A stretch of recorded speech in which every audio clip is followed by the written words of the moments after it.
渴望就可能，心动就发生。本节目由酷爽带感点燃无限渴望的百事可乐冠名播出。美味曲奇趣多多，巧克力味豆多多。感谢我们的职场搭子趣多多赞助播出。鸿蒙折叠电脑13英寸便携，18英寸大屏，折展之间体验非凡。智能电混4驱，无惧雨雪湿滑。本节目由领克10EMP 指定赞助播出。本节目由专业做扫描3亿人都在用，职场必备神器扫描全能王赞助播出。我们今天办公室来了一位新的实习生，刘佳宁同学。走进来有一种助教导师的气质，气场强大。佳宁吗？我们2个算半个同事，真的很优秀。王当了，离开了先。下面我们就发布课题4，多类型节目考核。给大家准备了4档节目，每档节目呢，我们会选择1名优胜者。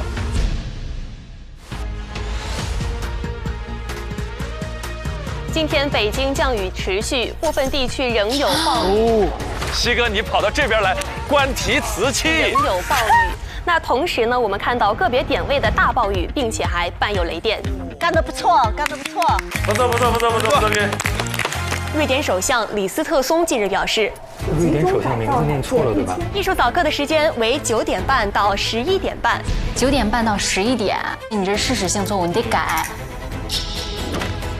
我们现在进到下面的一部分新闻。是随便找了一条多下去了是吧？冠跳到了，闭幕跳到了，斯诺克也跳到了。应急他不能说他随随便便就把这条片子跳过去了。如果同事们反应不过来，又该怎么办呢？那这场韵林没准能够抢下分数来了。那同时，我们也进入到下一站，我们一起来看看他们的踩点和备战的过程。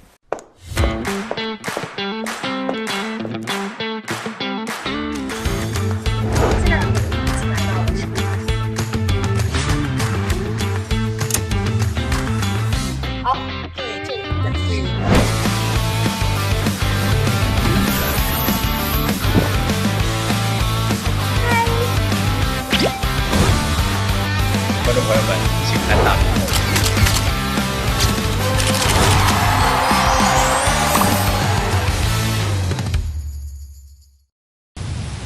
受台风除节草的影响，上海今天总体是风大雨大的一天。上海中心气象台发布了台风黄色、雷电黄色预警信号，并更新暴雨预警信号至橙色。哇，这个挺猛的，这感觉这雨砸着都疼。哦 ，Hello Alice， 你好。那我们先走吧，我们一个说吧。好，我们慢慢走。好。中文好，好像不需要用到外语采访。他这个普通话没必要找一个双语主持人。智胜也可以，我也可以。今天你觉得天气怎么样啊？什么？你觉得今天的天气怎么样？今天下好大雨。希望我们明天就是正式的时候，我们也不要下那么大雨。今天把那把雨给下完。没关系，我们想个办法也可以拍到好看的照片。对。哦，你一般就会喜欢在这条街上拍照吗？对，你跟我讲好，如果你就是有任何觉得你自己没有办法用中文很好的表达的话，就随时用英文就好。好的。对，会瞥到你吗？这个水啊？他用了那个词，他说雨会撇到你身上吗？这个词儿白俄罗斯人确实理解有难度，应该比较难理解。这个水会溅到你身上吗？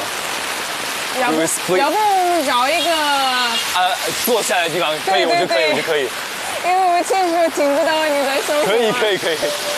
那我们找那个咖啡店吧。对，我们等它雨小一点，我们再出来。好。那咖啡店是不是就在前面？我记得。是的。可以。就这个咖啡店，我们可以看一看。就这个是吗？对。哦，那很近哎。其实这条路我就真的觉得很好看。是的。等一下，还带你看一下更好看的一条。可以。啊，我往这边走。这么大，这个伞确实略小了一点，陈老师的那个伞。为了拍摄吧，天光的原因，但这种伞对于暴雨天气来说实在。长征。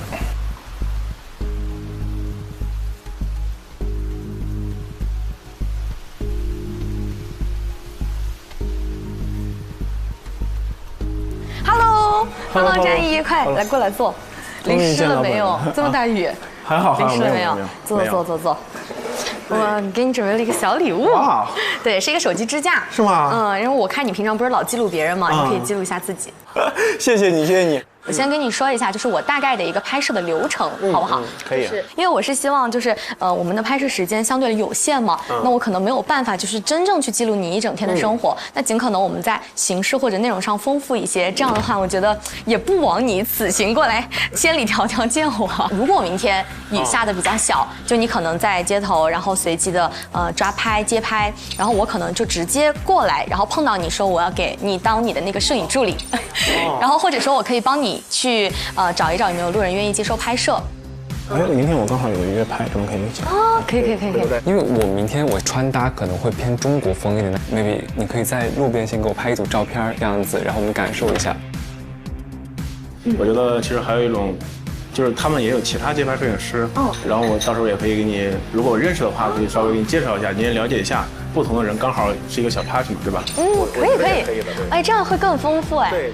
我明天想的是，我们前面讲到这个，你的一些拍摄风格啊，还有中西文化这些的东西的时候，我们可能在这里，然后剩下的，如果外边不下雨的话，我们的安排就会把这些摄影啊，还有你动图的部分放在外边。但我其实觉得下雨也挺有意思的，就对于我来说，下雨能拍出不一样的感觉。就是下雨。是的。我就在想象那个雨的线条在画面出现的时候，其实给构图带来了那种城市的倒影啊，那种就通过它那个水，就是两个世界异世界的感觉也能拍出来，穿越感觉 ，cool。我们俩可能就是有一小段的这个行进的过程，然后可能你说一些有关于街拍的一些基本信息啊，比如说光线呀、时段呀、拍摄的频次呀，然后大概就是这个样子。好，整体的设计。那我们出去刚好嘛，我们这段路大概踩一下点，我们走走。那我们就往那边走一走，因为我查了路线，差不多走过去十几分钟。对，可以的，我觉得没问题。咱们可以打个伞。好，可以。哎呀，双方都进行了有效沟通。我们现在走过去，就是我们先去安福路那边。今天下这么大雨，可能人就不会像平常那么多，对吧？对，很少。咱们可以在那街头转一转，我给你讲一讲大概那边的东西。安福路。就是那个出很多街拍片的地方。对，我经常在这条路上。其实上海街拍很多在那个安福路和武康路那边，你有去过那边吗？有，但你觉得你还是更喜欢这里一点？因为不是每个人都在那里拍，如果我也在那里拍，我感觉没什么特别。对，没错，然后就比较喜欢在这里。没错。我们有一个节目是很多外国人一起聊天的节目，所以听的这个口音就异常亲切。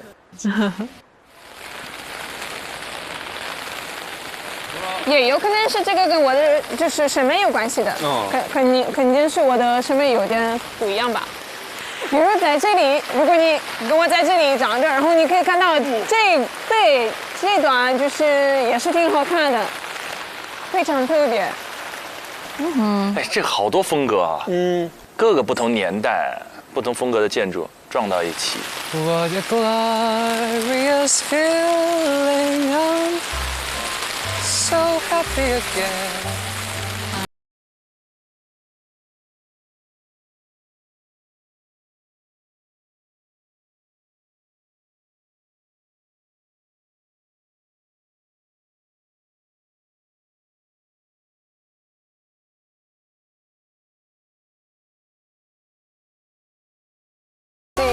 是就 OK 的。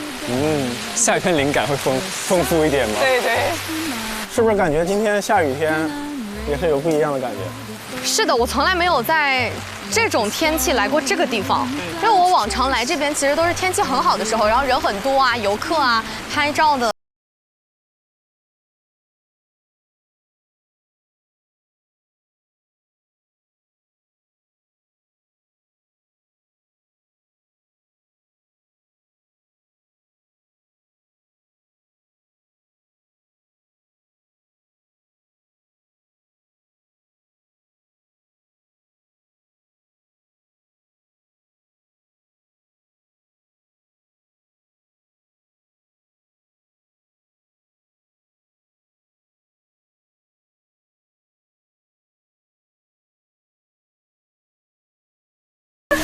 到了，这个位置。好，我就很喜欢这种。确实是，哇，好看。哇，这花店好好看啊！就它好像是有自己的搭配在。这边都是花材，然后这个老板的审美特别好，他会帮你很喜欢这个花。他是会帮你搭配，是不是？对，会搭配。所以你之前是给朋友买花的话，就会来这边会买一些。因为明天的话，我觉得现场，因为它虽然是一个录制性的节目，因为我们时间没有那么多，所以它其实你可以理解为它就是。你们叫人不要拍了吧？你们叫人不要拍。哦，你们不接受拍摄是不是？对，它上面都有贴。处事不力的连文。或者你们去那边，我们老板娘在那边，你们中间那个店还在吗？对，你们去和他沟通也可以的。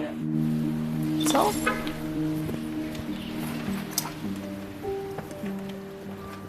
你好，你好，老板在吗？在吗？在的。我们想跟他聊一下，因为我们明天有一个拍摄，想沟通一下。好，你可以加一下你的微信，等会儿让他给你们回复吧。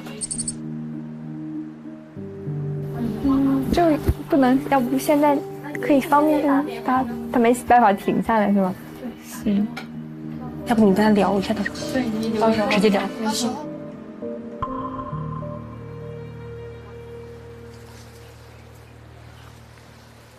我跟你讲，其实在上海的商拍环境很艰难的。我发现了，这儿，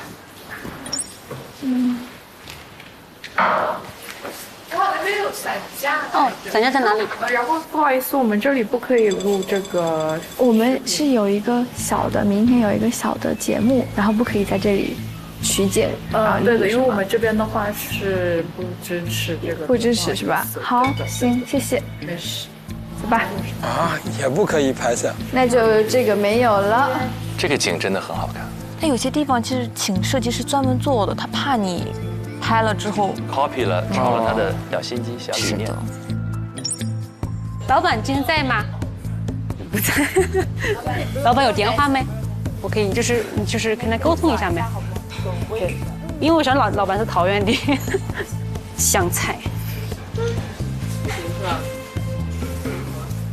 看着这好像不太行，感觉好像。老板，我们就是来那个，没关系，没关系，不行我们就没关系，没关系，没关系，那我们就下一家吧。就是跟他介绍一下你的特色的那个湘菜馆。好，谢谢哈。确实，像上海这种店铺的话，接受度没那么高。为什么呀？一个是怕你耽误他们的营业呀，就是有的店也不一定要进去，不进去的话，不会影响到他的营业，其实还好一点。延庆路我们能去的点是什么？那就是延庆路就是那个水果店呀，因为会有周边的居民去买那个水果。OK， 这个就是那个水果店。这个店还挺好的。他这边是可以拍摄的吧？应该是。跟老板沟通。老板你好，我们明天可能有一个小小的5分钟的拍摄，可能会拍一下咱们店，可以吗？这个应该可以。很快，好吗？谢谢。时间不要长，你看5分5钟。到10分钟，绝对不耽误你做生意。我不进去。啊。好，谢谢。好，下一个吧。哇，终于。那就在这里。哦。这个大福杂货店，是不是特别的旧的？哇，这个好酷啊！但他们门口平时还会有那个。猫猫在那边，但它这里就是一个门头，是不是？对，就是这样拍。OK， 那就没有了哟，其他就没有啥了，好像。那我今天就先走喽，拜拜，辛苦啦。踩好点了2个点。啊，林伟踩点很不顺利呀。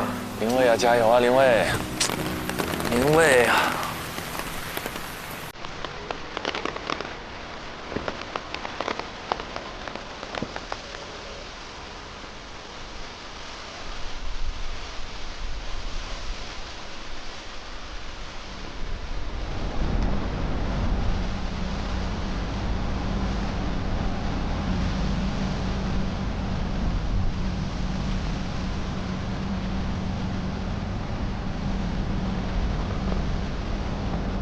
！2人当中只有1个人可以得第1哦，还比别人更难拿一些呢。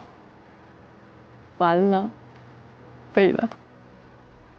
就是我不想竞争，但是他现在这个情况和赛制，就是你如果不跟别人比，你就得走，你走你就要放弃你自己想做的事情，而我想做的事情是我用了很大的代价换的。心疼。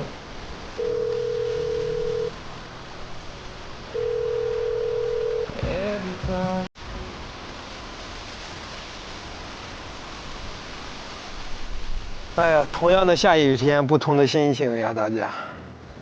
唉，振作起来！加油，林睿！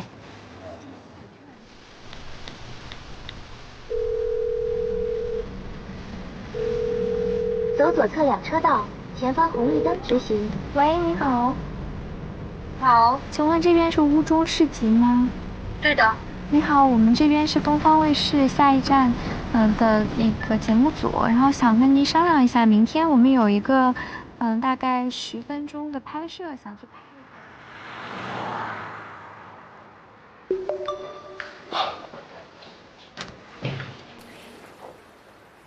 哎，怎么一个人没有 ？Hello。哎，你是去踩点了吗？对。外面是不是好冷？下暴雨。怎么朗子变人了？你这个头发是？因为淋了太多雨，然后我回去重新弄了一下。那你们这2天这么大的暴雨，你们在外边怎么逛呀？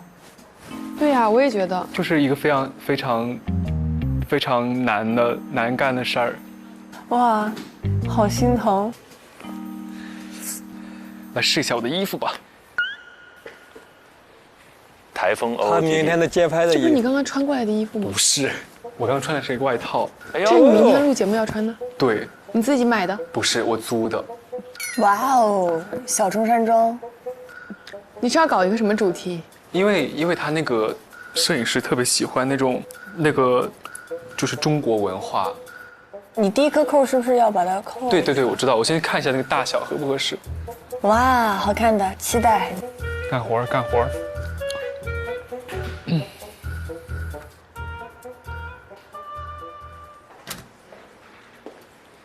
Hello， 老师。刘，被淋透了吗？淋透了，早上。真的淋透了？真的淋透了。回来洗了澡，换了个衣服吗？对，洗了个澡，换了个衣服才回来公司。早上雨特别大，实在太不巧了。唉，天公不作美。哎，他们俩马上回来。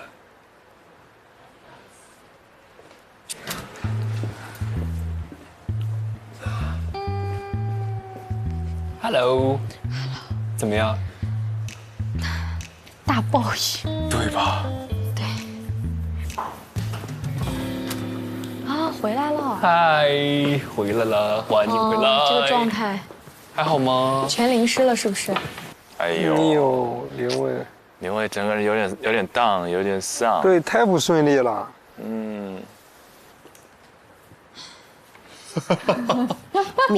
落汤鸡。体验了一把外景记者的艰辛。我给你接杯热水去。现在有点懵，让我缓一下。去换了一下衣服，全湿透了。湿透了。你头发呢？吹干了没？还有一点湿湿的。他自己干了。哇，你太暖了，谢谢哥。我看到了你那个小视频。什么小视频？你跟着伞走了。你怎么看到我小视频？你是发群里了吗？对。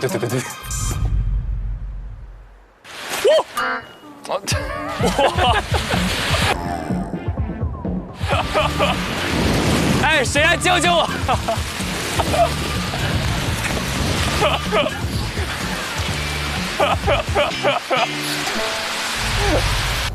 笑死！你们要不然进来，我跟你们简单再嘱咐2句。好呀，好不好？太好了。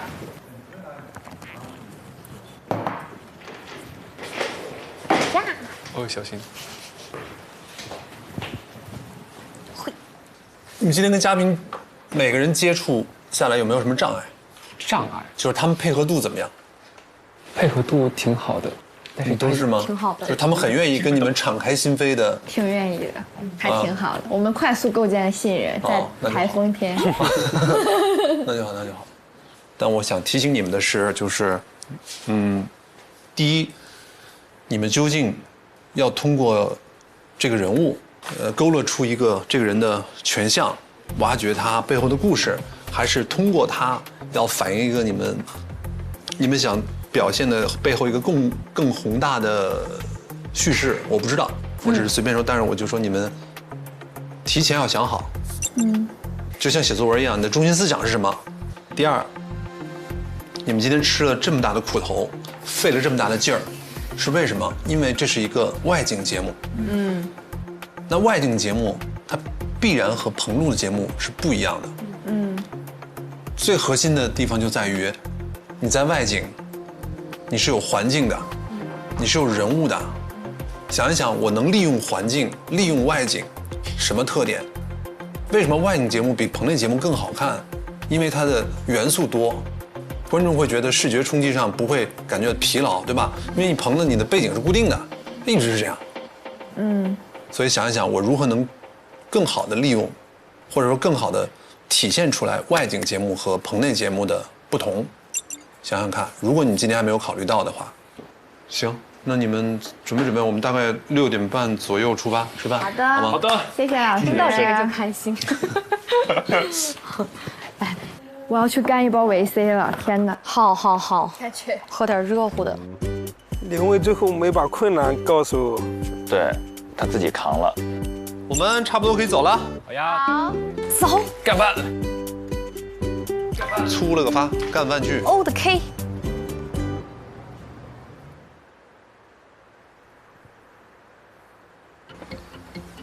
走路 ，Go！ 这个商场里还是有挺多好吃的。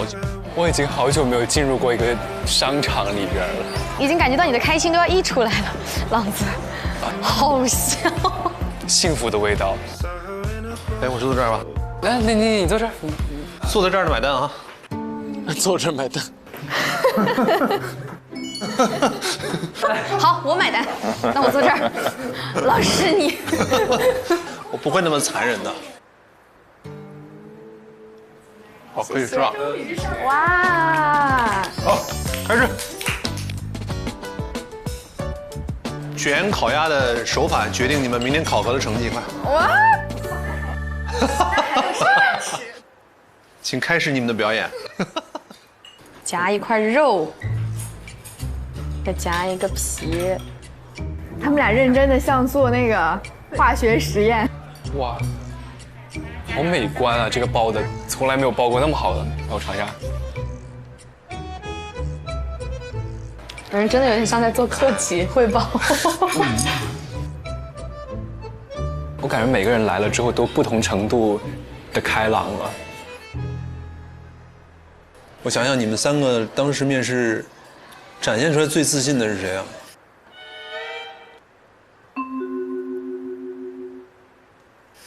你可能是最自信的那个。啊？用自信不太准确，洒脱。哦，明白。就他特别洒脱，你就这样毫无防备的就这样裸辞了。他说啊，就很坦然。即使只是获得了实习的机会，你也会义无反顾的、义无反顾的辞职。你从小有这个梦想，确实是。这份念想一直憋在他心里，他早晚要想方设法要实现一次，否则他不甘心。那你爸你妈现在什么态度？完全不知道。瞧瞧，那他们啊，他爸妈还不知道呢。到时候总会要知道。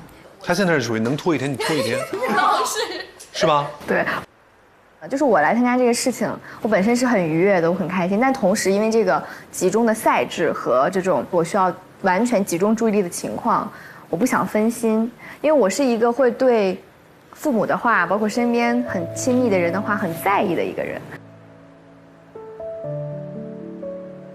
我知道他们说的，我现在可能我不一定会听，但是他说的那个话可能会伤到我，我就会影响我的心理状况。那肯定会的。对，所以我觉得我现在就不要告诉他们，我就是想做这件事情，那我就专心的去把它做好，然后做完了之后，我就跪下道歉。那不一定，可能是大家为你一起鼓掌。可能轻描淡写的说一句我换了份工作，但是你不要担心，我已经找到工作了，就省掉中间那个他焦虑的啊怎么办？那你现在怎么办？怎么样？要不然你回老家吧什么 ？No， 不要。那你现在最近几天给你爸你妈打电话的时候，偷偷的，假装无事发生。就你爸你妈问你，最近工作怎么样啊？我就是挺忙的，确实挺忙的，确实挺忙的。林薇是最难的，林薇相当于在拿自己的爱好和大家的专业在一个环境里去拼、去竞争。是的，他能做到现在，其实大家想想已经很不容易了。你是从什么时候要学主持这条路的？高3的时候，我当时艺考吧，就很像是我前18年就是很循规蹈矩的这种人生里面，然后就有一个这种很离经叛道的行为。就包括我们家里的老人和长辈，他们也都很不理解，就是啊，为什么你要艺考呢？你孩子文化学得好好的。然后我当时也是抱着一种视死而归的决心，我去参加了这个艺考。因为我跟我家里约定好了，就是我就这一次机会，我要是考得好呢，哎，那就皆大欢喜；我要是考得不好呢，我也不可能再复读。你当时所有的学校都考了？我考了的，除了朗子的学校没有过，其他所有学校都过了。你是除了他的学校没过，剩下全过了？对，而且全部都是，比如说全国第1名、全省第1名，就是考什么过什么那一年。哇！所以你爸你妈也都是被你说服的？我妈妈是被我说服的，我爸爸没有。你爸没有？我爸爸非常支持我。就我家的分工是，我爸爸活着就行，就对我的要求。我爸爸是那种，比如说他今天来4季民福吃饭，他会去人家的后厨看他们怎么做，他觉得这道菜，比如说这个和牛，他没吃过，他觉得好吃，他就会去后厨学，然后学了回家给我和我妈做。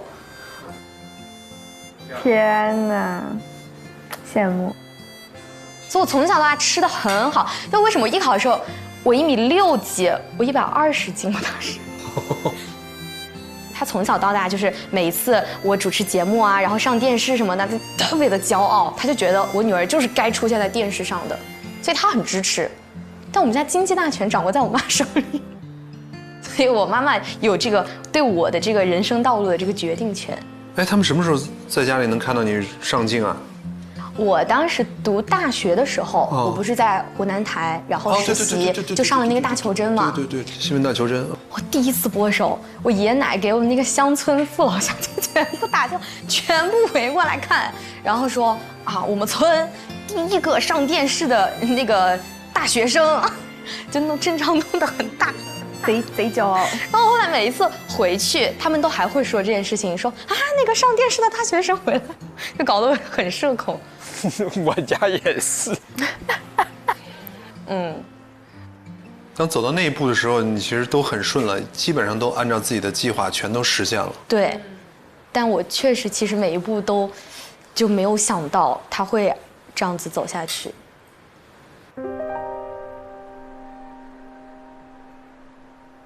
你是哪年知道你爸生病了？22年正好本科毕业，人生的道路发生了一个很重大的转折，就是我在考完研之后的一天，然后我就知道我爸爸生病了。当时我们全家人瞒着我不告诉我这件事情。10月份的时候，我当时有个表姐结婚，然后其实按常理来说我肯定是要回去的，然后去参加那个婚礼，然后他们就突然就说你不要回来，专心的就读书就好了。我也没有多想，我也没有。但其实那会儿你爸已经住院了是吗？对，已经在医院里头了。是什么病啊？他是食道癌，就是正常的病人其实是在喉咙的这个地方会有一点问题。他最开始就是发现到事情不对，其实是脚这个地方，他已经走不了路了。但是我们的那个群里，我们每天都会发信息通话。当时我记得快到11、2月份，然后其实湖南下雪了，就是他拍了那个我们家小区下雪的那个雪景，然后发到那个群里，他说，那个家里下雪了，他说你什么时候就是回家什么的。但是其实那个照片是他把手机然后拿给我的妈妈，然后我妈妈在我们小区的楼下，然后把那张照片拍下来，然后我爸爸的微信，然后把这个东西发到我们的群里，让你以为是爸爸发的。对，然后我就是整个过程当中，我其实是完全不知情的。然后我什么时候知道的呢？考完的那天，我给我妈妈打了个电话，我说，我考完了，然后我妈妈就说，你要是没什么事儿，你就回来吧。然后我问我妈妈，我说急吗？因为我就是考研之后的那段时间，我其实已经约上了一个工作了。我说我等那个再回来。她说你要是没什么事儿，你就回来吧。她还是跟我笑着打的那个电话。我妈妈就跟我提前说，她说你到了长沙之后，你就不要回家了。她说你就在长沙就好了。我说怎么啦？她说那个你爸爸在那个医院里头。我说啊，我说你们怎么来长沙了？怎么在医院里头？她说啊，她说没事儿，就是那个脚痛风了，然后就是在医院里面稍微检查一下。然后我当时都觉得没有什么问题，因为我妈妈她在那个视频里面，她其实她都是笑得很开心的。然后我没有任何的怀疑，我就回去了。落地长沙之后，我说我到哪去见你们？他们说湘雅医院。我妈妈先在医院门口接了我，然后她把我带到了就是一个那种酒店式的公寓里面。然后我就说我都到这了，为什么我不先去见我爸呢？然后一进那个房间，我妈妈的那个眼泪她就夺眶而出，就是她其实前面她一直在忍，就是她一直不知道她应该怎么面对这件事情，然后应该怎么样去跟我说这个事情。然后她在之前的那个阶段里面，她其实已经就是隐忍了很久很久很久。她一方面所有的事情她不敢告诉我爷爷奶奶，也不敢告诉其他的人，就是她所有的情绪是她一个人在消化。但是那一刻女儿回来了，她就忍不住了，然后她就先坐在那个地方嚎啕大哭，坐在那个沙发上。然后我当时我就很慌，我就说是怎么了？对，因为我妈妈从来没有过就是这么失控的这个时候。然后她就说生病了，是癌症，然后说治不好了，就是很只言片语的说了这几句话之后，然后我俩就坐在那个地上就嚎啕大哭。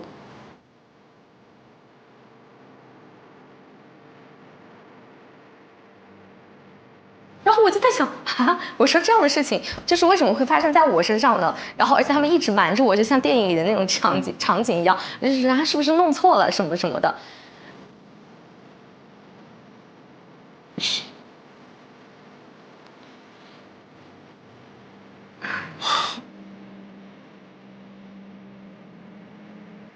然后到那一刻我才知道这个事情。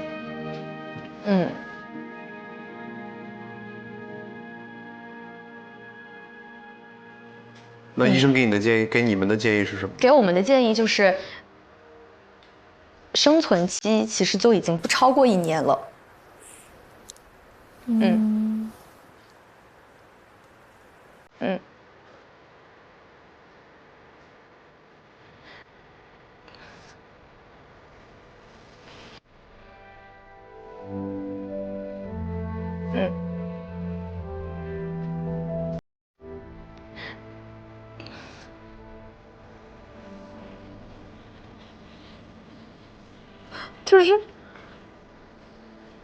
就是没事没事，其实我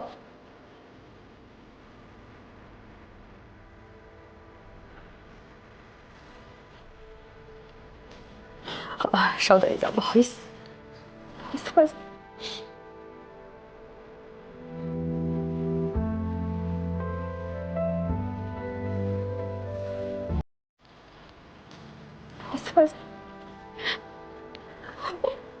我其实不是想把今天的饭局搞得很那个什么，就是我们开开心心的出来吃饭。对，就是这件事情对我来说，它已经是过去式了。我已经度过了我很艰难的日子，然后对我来说，我是非常平常的去看待这件事情的，而且它就是让我成长很多，然后我的心态会平稳很多。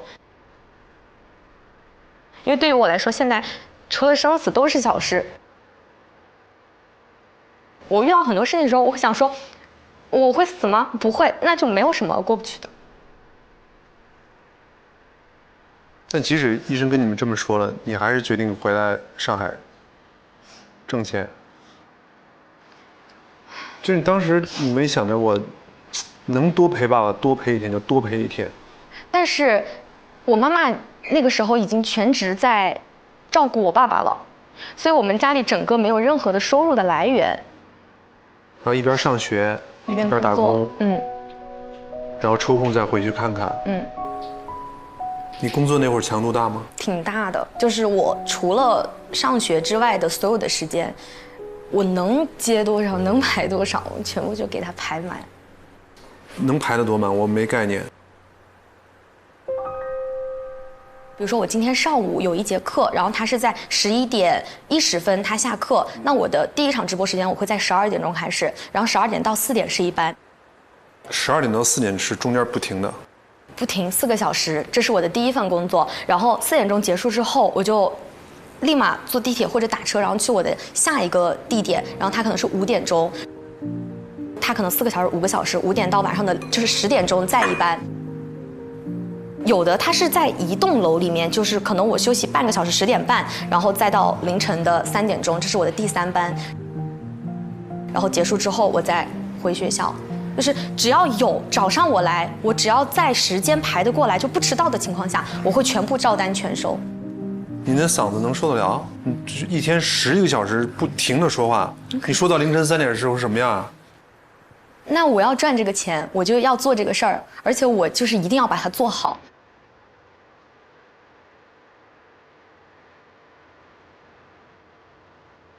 以前还是一个小女孩，爸爸妈妈的乖女儿，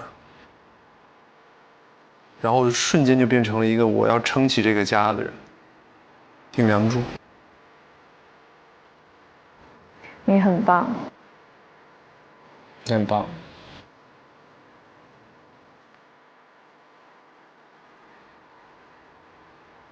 可这就是人生啊，谁帮你写的剧本你也不知道，但是你只能翻到哪一页，就按照这个剧本走下去。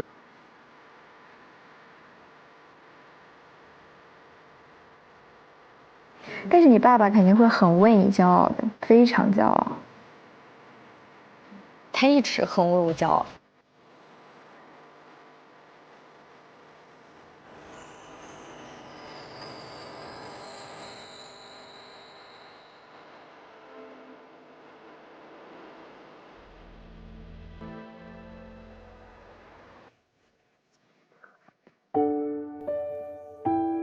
唉，好沉重啊！是啊，庞征啊，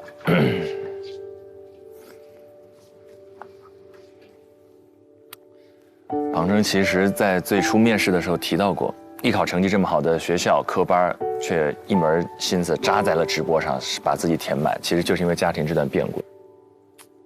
就是我们可能这2期看下来，对庞征的第一印象就是强大，能干，但是看到他这段故事，你又知道他的那些强大都是在一次次，我能想象到在一次次可能崩溃中，一点点再把自己拼起来。是的，我很难想象在这些过程中，他的内心在经历什么。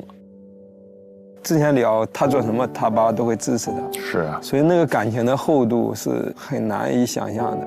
然后他在这个过程中，他需要做那么多事情。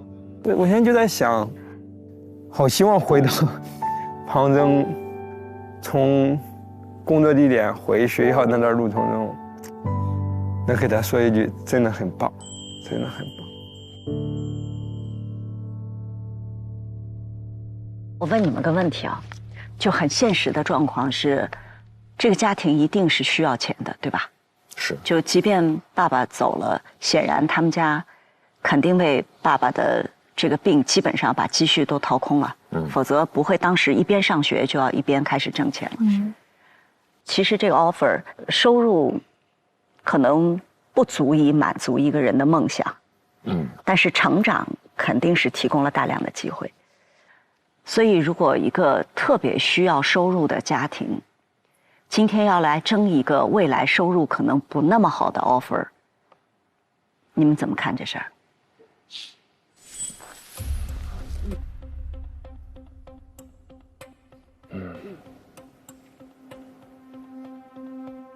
比如说是你，你该怎么选？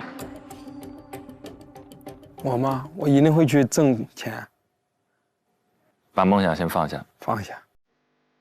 因为这个家庭真的是需要钱的。对。就是今天他如果干直播干了几年，积累了自己的粉丝，积累了经验的话，就那个有可能挣钱会来得快一点。对。对吧？今天也不存在说这个职业哪个高哪个低，你怎么选？挣钱啊，只能先解决眼前最迫切的压力，没有办法，无处可逃。是。如果是此刻这个庞真此时此刻这个情况的话，如果是我还是会把梦想放在前面。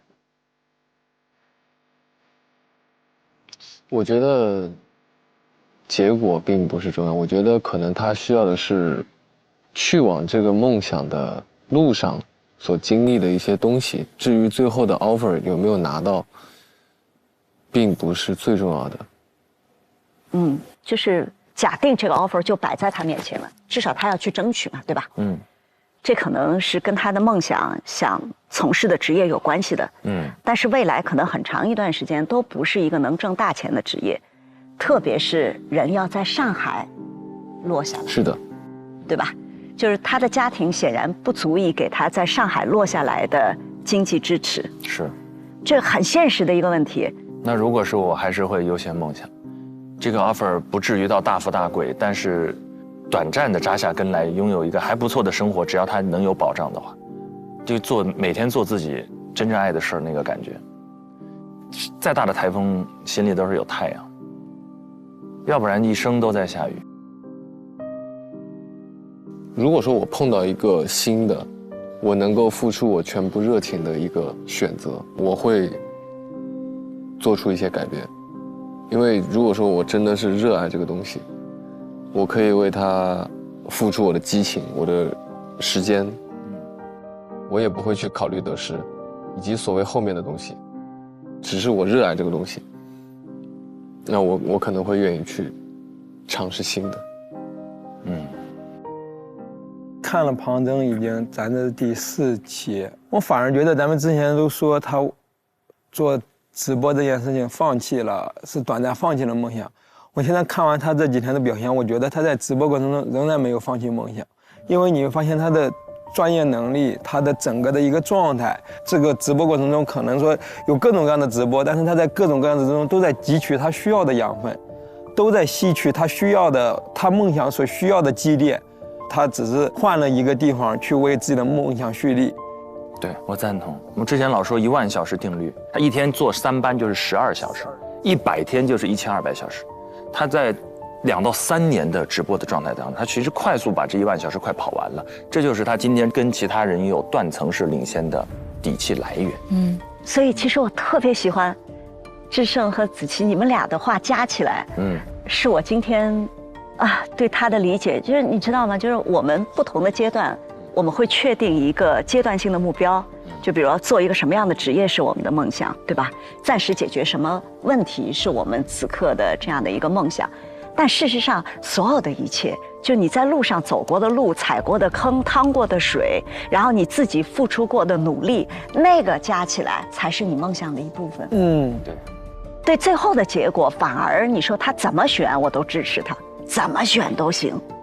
但是他这一路上蓄积的能力、培养的这样的一股冲劲，我觉得是这个人身上其实是永远不会被偷走的财富，特别好。是的，真的是。那刚才整个看的时候，真正在我心里最疼的那个问题是白老师问的那个问题：去挣钱还是选择陪爸爸呢？这个太疼了，这太无奈了。那没办法，没得选，对吧？我觉得最痛苦的一件事情叫做不得已。没得选，真没得选，不得已。我觉得填满自己那种疲劳，在他来说都是麻木的。因为真正最疼的那个地方，就是他明知道只有这么一点时间，但他还是不能出现在你最爱自己的人身边。真的，可能唯一能为他做的事情就是抱抱。你知道，在这个节目里，我其实已经看到好几个实习生，就真的内心有那种可以勇往直前的热爱。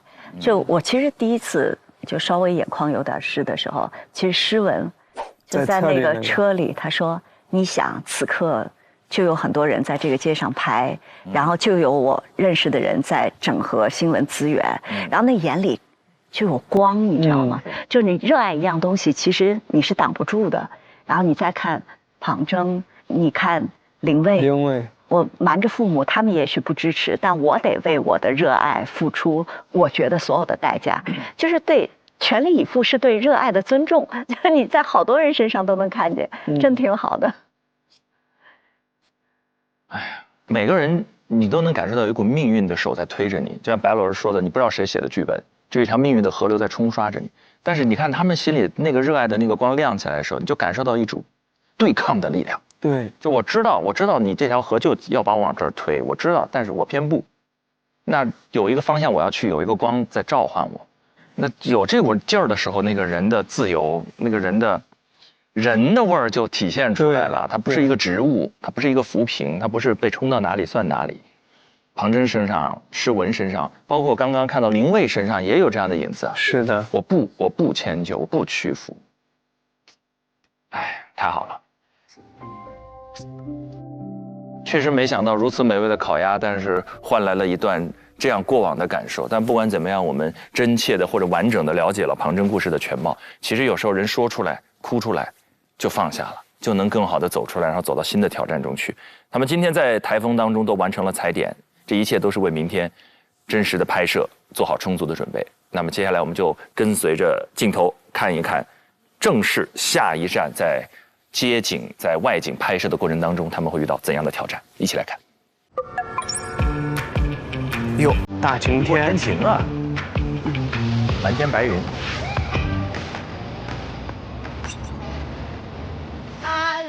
出太阳了，太震撼了！不下雨就算了，出太阳，没有理由了。没有理由，锦上添花了。你这样想，老天都帮咱。上车，上车。41分钟，刚刚好。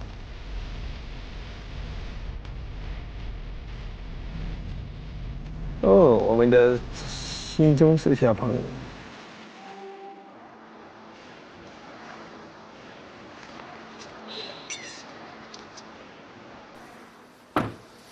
啊，他居然把扣子扣上了。都可以扣上，比较传统复古，打开更随性潇洒一点。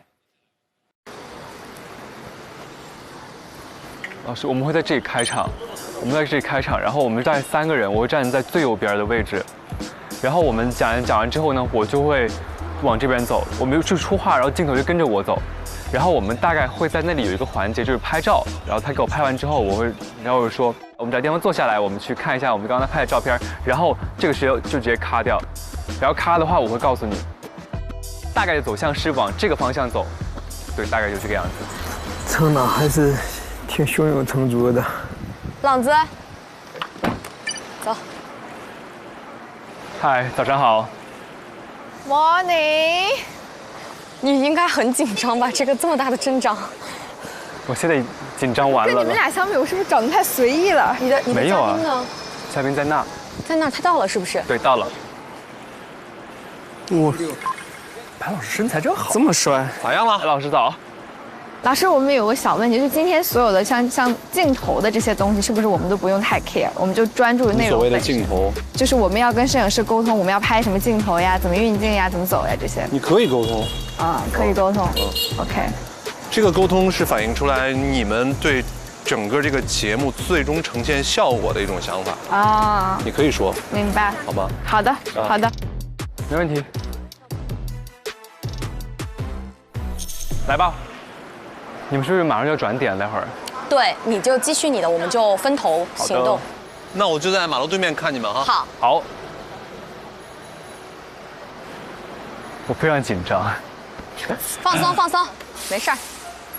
来吧，3、2、1，走。每天熙熙攘攘的街头，藏着无数未被诉说的故事。是谁在定格这些瞬间？又是谁在讲述这些故事呢？今天我们邀请来3位街头摄影师为我们解答这背后的答案。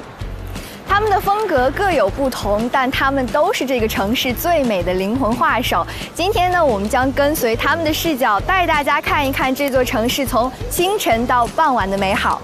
哎，林薇进步好大呀！林薇挺适合做外景的，好适合，她说好舒服，真是。林薇做外景的那个状态特舒服。那么首先第一位嘉宾呢，已经在我的手上了，让我们看看他会是谁呢？Photographer， 英语的摄影师。我们今天第一位嘉宾会跟外国人有关吗？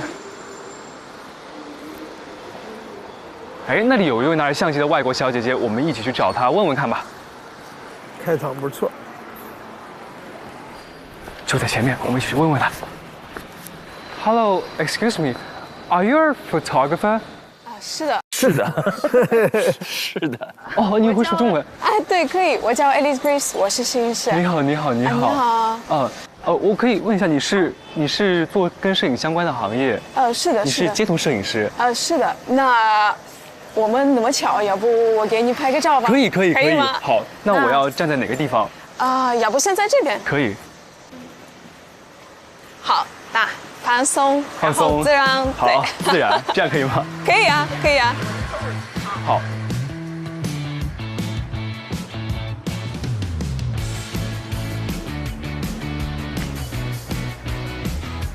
有吗？有，我觉得有。要不我们对坐下来，是的，然后给你拍一下照片，怎么样？好，可以。好，那我们走，出发。好。好，老师这一期可以卡一下。冯成朗选择了用偶遇摄影师的方式开场，见面之后很快就转场进室内，这个设计也有点奇怪。我最担心的一点，就是他们忽略了他们所在的地方，忽略了他们是在做一档外景节目。什么意思？哦，不能进室内，因为这是街头摄影师。来，请坐，请坐，请坐。我们来看看刚刚的照片。对，给你看一下。我觉得你真的很帅。哇，拍照片真的挺好看。很好看，我们就随手拍了几张，已经那么好看了。是的，因为你是好看。谢谢，谢谢，谢谢。我就是爱。我想问一下，你的摄影风格是什么样的？这一段也是在路上边走边聊，就很有感觉啊。就从这里开始一直访谈不出去了？出去走走啊，走走聊聊多舒服。说实话，我希望在我的拍摄当中，我会混那个西方的，还有就是中国文化。中国文化，对。那看今天我穿的很合适啊，是的，穿了一身国风的衣服。那你觉得为什么会有这个念头呢？就是想融合中西方。是这样，因为我在中国已经好多年，对吧？然后我觉得我非常尊重中国文化，它真的很有意思。如果你慢慢开始了解一下，你会发现很多很神奇的事情。就是这样。Like I feel I really like it. That's why I want to mix it together in my photography. 就是你特别喜欢，然后你特别想把它融进你的作品当中。那你第一次来中国是什么时候呢？好像是已经过了10年吧。10年了。对，差不多10年。第一次我来中国是我来旅游的，然后我真的挺喜欢在这里，然后我觉得要不我试试学中文，然后就开始在这里学中文，然后我就留下来在这里了。那你有在这个城市里边认识什么朋友吗？有好多外国朋友，也是有好多中国朋友。有时候我会去外面找一些人，就是跟他们打招呼，然后街拍。那说到街拍，要不我们一起出去逛逛，看有没有什么更好、更漂亮的景点，我们可以拍几张照。可以啊，可以，来出发吧。走。好，老师可以卡一下。终于了。还好，还好，还好。我们现在该往哪里走呢？哪个地方比较漂亮？你觉得？我觉得我们可以还是直走。还是直走是吗？对。好。哇，我很少机会走在这种街道上，就是 city walk， 感受一下这些街道。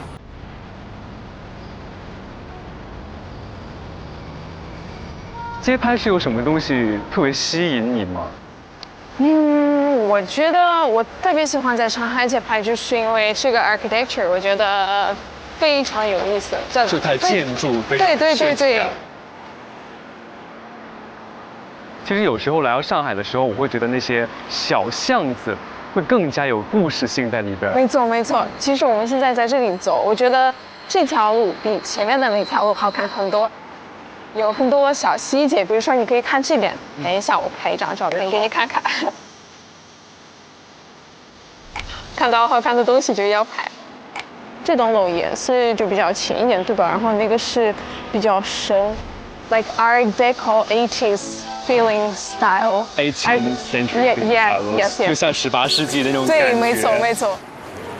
为什么会喜欢做街拍？我记得那个时候在上海，街拍这种风格不是特别流行。有一天我在国外的自媒体看过了一段视频，然后有一个摄影师他去外面就是给陌生人拍照，然后觉得哎这个挺有意思，我也想试试。然后我带一个朋友，因为一个人有点害羞，我们去这条路，对，就是这条路上，哇，这太巧了，是的。然后就随便找一个我觉得比较特别的人来跟他说，哎，你好，我是摄影师，能不能拍照片给你？开始的时候好像是有5个人全都拒绝了你。对对。哎，那既然都来到这儿了，要不我给你拍几张照片呢？就当纪念一下。可以，好吧。因为我觉得这条路肯定对你来说特别的有意义。能够主动给摄影师拍照片是一个非常好的行为。从拍照的人转换成被拍的身份，明显能看到摄影师有害羞的状态。3、2、1。但是冯成朗并没有马上做出反应，不够灵活。你在这里第一次来的时候，你有拍过照片吗？啊？故事都没往下挖。还有前面聊到第一次街拍被拒绝5次，这是超出预期的额外信息。开始的时候好像是有5个人全都拒绝了你。对对。作为采访者也应该迅速做出反应，跟进问题。那我们继续往回走吧。往那边走。好。接着，冯成朗和摄影师又回到了咖啡厅。我们现在回到了我们最开始的起点。刚刚有了接彩的感觉，又被打断了。这是你的第几台相机啊？又回来了。哦，好像是第3台。第3台。对，然后我的第1台相机还是在我家里，还是放着。对。是你几岁的时候买的呀？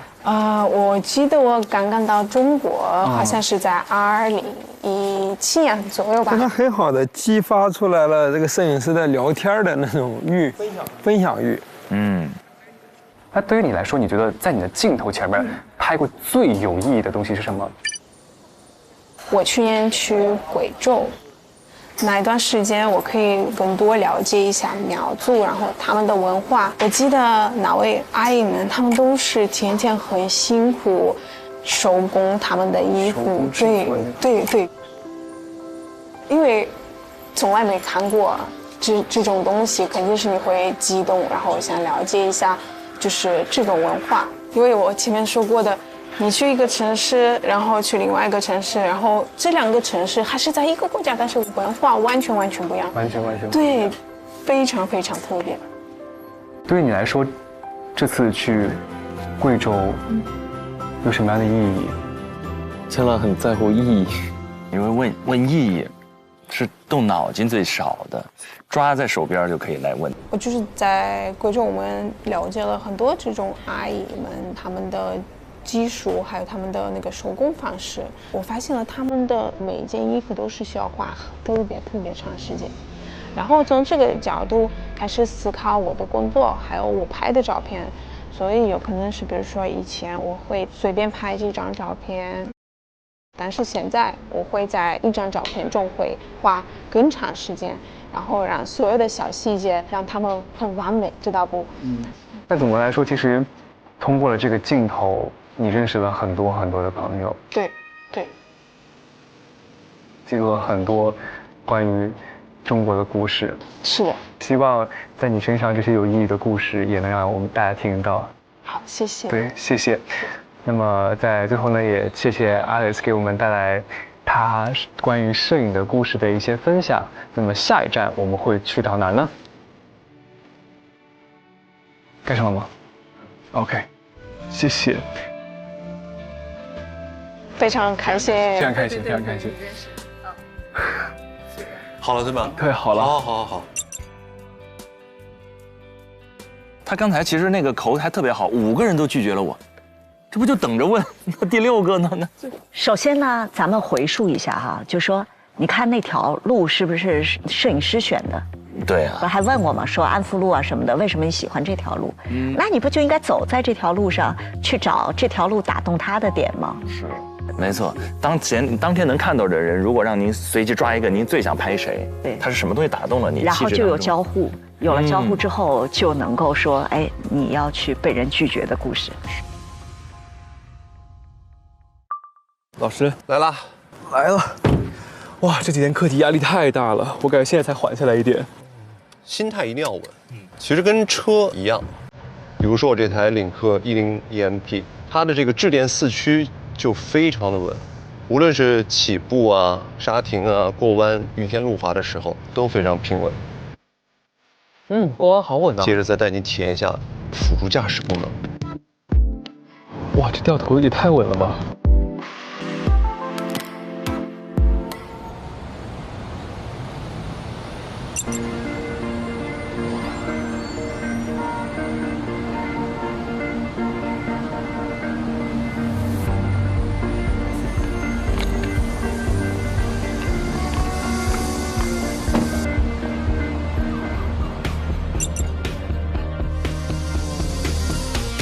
我们隐蔽一点吧，老师们，这人很多。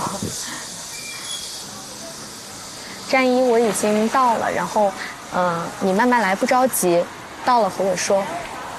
他真的好细致呀。Hello， 又见面了。Hello， 来了，今天真是个好天气。幸运总是不期。对，就被你说中了，坐，坐。然后我们再顺一下流程，因为昨天不是说还会有一个你邀请一个约拍的嘉宾来现场？对，已经到了。他已经在那了，你快把他请过来。Hello， 你好。谢瑶，复旦大学在读。过来坐吧，坐，请坐。我来介绍一下吧，就我叫庞真，然后我们今天其实正好在录一个叫《下一站》的节目。然后我跟你大概说一下我的一个设想和流程，你看合不合适？就是你们其实是相当于约拍的过程作为节目开头的一个部分。然后你待会儿准备在哪里拍？我可能会在斑马线，我让他去，可以，走过去回头那样，有一些动作的那种。行，然后可能你就直接从后面离开，然后我和他继续我们接下来的环节。好的，好。我们仨可以一块儿去那边看一下，你也想一想你怎么给他拍，可以吗？可以啊，可以。好，在这里做。对，然后我会在大概这个点位，我会做一个开场。开场完结束之后，我就会直接穿过斑马线去找你们，然后我会直接这样走过来之后，差不多走到这边，就你们大概在这个范围内都行，我可以往那边走，往这边引导镜头。还有一个就是我们3个人这样围圈的话，老师可能就带不到了。打个比方，你可以站一下，就是你在这边站，然后你是差不多是在这个位置，然后我可能会走到你的这边来，然后有老师会给到他，然后有老师会记录我们俩。可以吗？没问题。可以吗？好。对，然后因为我们现场确实摄影师比较多，你就当他们不存在，萝卜白菜就行。好，大概的点位就是这样。哇，真的是面面俱到的帮助，还照顾嘉宾的感受，对，所有细节解释清楚。稍等，我看一下我的老师什么时候来。白老师到了，到了，这么早吗？在哪儿呢？那个对面。白老师，这。我们可以开始了。可以开始了。对，我们准备好，这是我的嘉宾站一。老师辛苦了。我会在很远的地方观察着你们。好，那是不是可以邀请你的约拍的那位？可以吗？那我先到对面去了哈，你们在这边开始。拍摄的老师是哪一位？我们先拍一个开场，然后开场的话呢，我们会就是从这边，然后有一段短暂的移动，走到那个过马路的地方。然后开场的形式是我先把这个镜头封好，然后再这样拿下来，之后我们会过马路去找他们。我先试一张哈，我先试试光。有老师是在拍他们的哈。好 ，OK。跟刚才对上了。对，跟朗接上。走。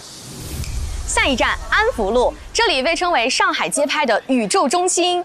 在这里，好像空气当中都充满着松弛的、自由的、时尚的味道。我们也是在这里碰到了一位用镜头打捞城市故事的街拍摄影师陈战一。我刚刚看到他已经在街边开始进入到工作状态了，我们一起去看看他在拍什么。衔接的很好，衔接的很好，真舒服。好，保持，哦，眼神给到位了。哇哦，有风，头稍微收一点，可以吗 ？Hello， 战一。哦。刚刚看你在工作状态，没打扰你啊，没关系。对，现在是已经拍摄。对，我是已经拍了一部分了。拍了一部分了。对，你好，你好。啊，你好。Hello。你愿意接受我们的拍摄吗？好。是可以的，对吧？好。那我想问一下战一，你刚刚这个拍摄你是怎么形式？这个是约拍的。然后我们是就是网上我看到他拍的很好看，然后我就联系了一下。上到你确实大体量的一个博主了。好。然后你觉得他这个拍摄对你的这个引导出片满意吗？可以看一下照片。对，可以看一下。哇，好好看。哇。我感觉你整体的摄影风格是不是很自然灵动的？对，我会观察对方是属于什么。如果他是御姐类型的，我可能不会让他做这种动作。就相当于是根据他自己的一个特点和喜好来摆动作。对。那今天你们的拍摄还要再继续吗？然后还是已经差不多了？基本上就差不多了。刚才其实拍了好几个景了。好，这边我带他去。对。好。那我们中间先咔一下，然后我们调整一下，待会儿从这里接。好，老师，我们可以开始了。刚刚其实我发现你是在约拍，但其实你平常可能全职在做的事情是街拍。对。这两个形式之间差别大吗？好问题。从模特方面，约拍的话，模特知道我这个人要给他拍摄，他心理建设是不一样的。因为一个陌生人，比如说，如果你不跟我认识，然后我说给你拍2张照片，你可能有一个防备心。对。那你怎么快速的建立这种信任呢？其实很难所以这个有时候，如果我板着脸，比如说我现在这样跟你说话，其实有点，就是你对我防备心会更重的。我如果微笑的话，对方会有一个基础的信任感，他感知到一个陌生人是友善的。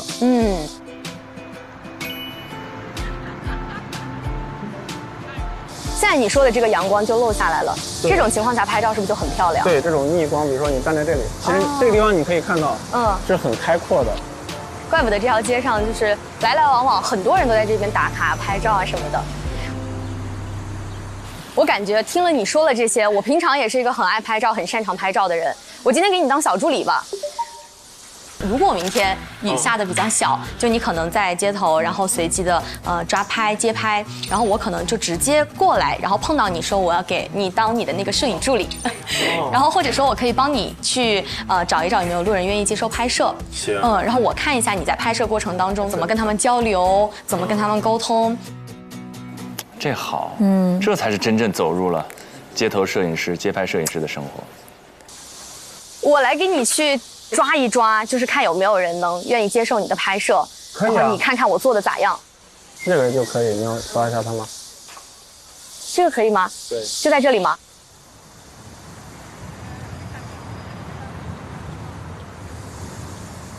你抓一下他，咱们去那地方拍。好，我问一下。Hello， 你好，可以给你拍张照片吗？觉得你长得特别漂亮。有点。好，谢谢，不耽误时间，谢谢。好，季姐第一次。好，开门。Hi, can I take a photo for you? You're so beautiful. Thank you. Take 1 minute. Okay, thank you. Oh yeah. We can okay. OK， 哇，成功了！哇，你好棒 ！Thank you. Let's go. Wow, look at me. Wow. Wow, so beautiful. Okay, thank you. Show your photos. Wow. I love your smile. Thank you, so beautiful. Thank you. Hello， 你们好。请问是过来旅游的吗？1、2分钟的时间，快速的帮你们完成一张合照，可以吗？可以，谢谢。那选一个地方拍吧。来，3、2、1，转。特别漂亮。看一下这个照片。对。哇，谢谢。是吧？很漂亮的。而且你今天穿这衣服颜色很鲜艳，特别出片。是的。我觉得它前半部分设计得很好。Hello， 你们好，请问是过来旅游的吗？跟着摄影师找不同的陌生人做街拍，可看性很强。天吗？真的长得特别漂亮。路人当下的反应和场景的不断切换带来了新鲜感。这种随机性其实就是外景采访和普通采访不同的关键。来，3、2、1转。在这点上，庞征做得很好。好，谢谢你。庞征太棒了，稳定了。稳定。哇，学到了语言的艺术。这其实也是建立信任感。我给他看，我不是给你乱拍照，我拍的就是能够出一些片的，他们才会继续愿意更放松下来，然后把这个拍照过程完成。哦，对。刚这条街其实我们都已经走过了，你也带我看了很多你眼中的宝藏的打卡点，这么多不同的点位里，你最喜欢哪一个？其实如果是阴天下雨天，我会在这边。然后如果下的比较大，我会坐在咖啡馆这边。啊，这个咖啡馆，对，正好走累了，我们进去坐坐。可以啊，可以啊。走。这条路啊，刚刚我们走过来走过去，你是不是每天都要来来回回走很多遍？对，每天日均1万步以上吧。那也是一个减肥的过程了。对，也是锻炼，但是没瘦下来哈。但是粉丝量增上去了。因为刚刚那个小姐姐她其实有说到，她是在线上刷到了你的那个自媒体的账号。对，你这个自媒体是怎么想着要做起来？其实我这之前工作的那公司倒闭了。其实也挺倒霉的啊！我工作1年半，第一份工作，然后就遭到社会的毒打。那对你来说，好像开启了一个新的世界、新的窗口。对，刚好有这个契机，我去尝试一些，因为我觉得我是一个不断去尝试。然后我想跳出原有的思维，我本来是个程序员，你知道吗？哦，所以你原本的专业是程序员，写代码。对，就每天跟电脑对话。然后你现在扛着这个长枪短炮开始做街拍摄影师，跟人交流，这其实是一个很大的跨界。对。哎，其实我在你的小红书的平台，我发现有一条置顶的视频很吸引我，是一位银发奶奶。哇。Hello， 姐姐你好，我觉得你穿搭超级酷，然后我想给你拍几张照片，可以吗？你看这就有故事吗？走进去了，这就。其实那个时候你才刚刚开始做自媒体，对。但那条视频的数据其实很好。你当时看到那个视频被非常非常多的人点赞收藏，你什么感受？开心啊，肯定是开心啊，因为我刚开始做，不管男生女生也是看到这期视频之后，他有所触动，真开心，特别开心。对，其实我看到你过往拍摄的人群画像还很丰富，不同年龄的、不同职业的，包括不同的国家。你在拍摄这些人的过程当中，有没有让你印象很深刻的？你比如说，我前段时间刚好拍了一个双腿是一只的，这故事真的，但是他脸上挂的是普通人都没有的笑容，他其实给外界传递的就是积极、乐观、开朗的这种性格。所以我想拍他，我通过这种视频加照片形式呈现出来。还有一个事情就是我拍摄的过程中有一个妈妈，她也过来了，她说我以前几年前生小孩，高位瘫痪了，就整个腿不能动，然后她现在也是行动非常不方便，想问问这个女孩一只的情况。她说我没想到我们这样群体被你们所关注，我有受到就是一丝丝反馈，就很有成就感，对，感觉自己做的事情是很有价值、有意义的。对，我之前还有流量焦虑，现在我觉得我发布出去，如果被一个人看到，他有被感染到，那我觉得就是有意义的。我感觉从某种意义上来说，我俩可能是同行，是吧？只是你用相机记录大家的故事，我可能用语言表达去让大家被看到。哇，你一下子故事走进去了，好丰富啊，好丰富。对。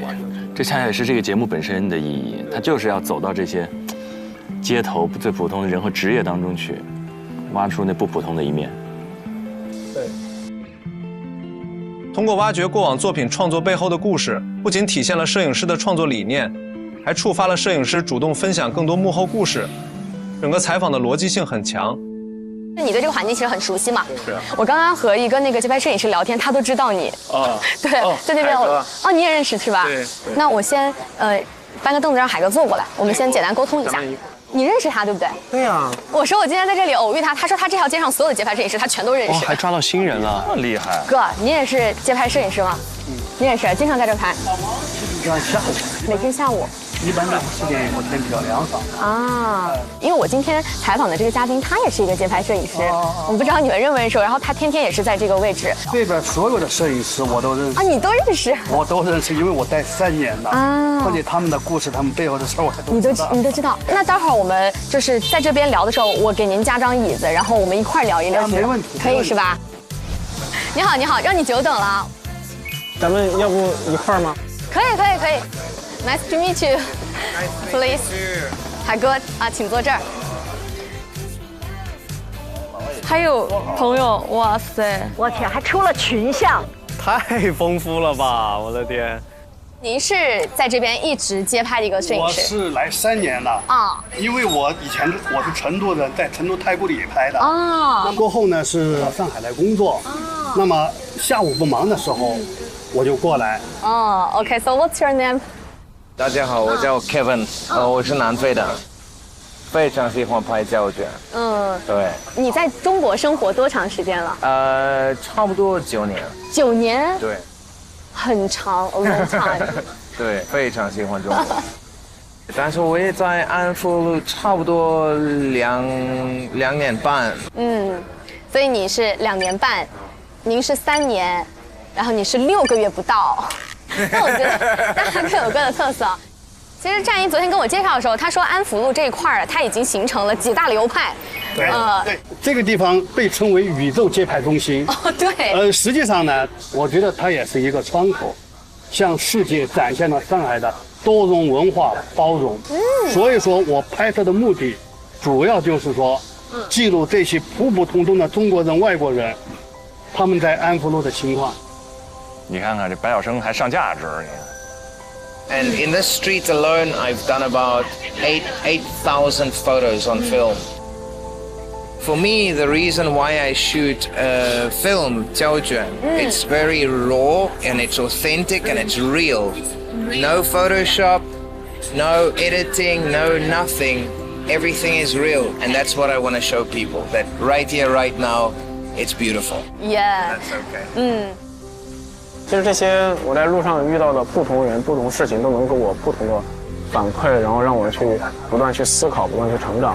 我通过影像、视频和照片去记录他们，我觉得他们被看到了，他们自己也会开心，然后观众看到也会觉得哇，这么一群人在默默地为我们付出。所以这种传播也是一件很有意义的事情。对。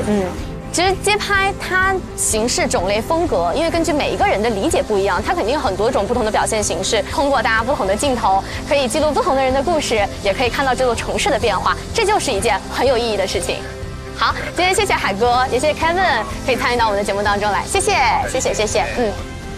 其实今天你跟我分享了很多你自己在镜头背后发生的故事，但我发现你一直是在镜头背后的那个人。今天呢，既然给你当小助理，我就决定当到底。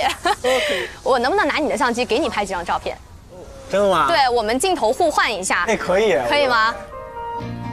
我还要拍，你看，哇，升上去了。你记录这个世界，我记录你。那你再过来一点，往这边站一点。哇，光出来了。好，特别帅。还有互动。好，你可以换一个动作。可以。对，哎，可以。你笑起来很自然。好。我觉得你可以啊。哎，你从这个摄影师转变成模特儿，你这个感受如何？哇，他还有后续访问，他有亮点之外的亮点。关注对方的感受。我在镜头里面还是有点拘谨的。就是自己引导别人很擅长。对。但是好不容易镜头对准自己，好像还是会有一点不是很。对，确实有时候也不知道这手该往哪放，是吧？希望你记录别人，同时也可以多多记录自己。谢谢。同样选择了给摄影师拍照，庞征还询问了摄影师被拍的感受。对于这次访谈，而是也是个不错的收尾。今天其实从你的故事里面，包括你镜头记录的故事里面，我看到了很多你通过镜头去发现人、连接人、影响人，很多不同的很感人的故事。然后也希望未来会有更多的不被看到的、不被知道的一些人和故事通过你的镜头能被发现，以及除了人之外，这座城市它的温度、它的特点、它的包容、它的融合，也能在你的镜头里展现。希望你的自媒体事业越做越好。好，谢谢，非常感谢。好，那我们下一站会去哪里呢 ？OK。好。呀，太强了，这事儿这样。看到好苗子啊！温暖的旁征，我都不知道怎么打了。怎么打？好，接下来我就去那个对我这边林卫那边了。然后你现在过去也可以，你在这休息一会儿，反正到再过1个半小时2个小时。老师你先去吧。我先去。好。好。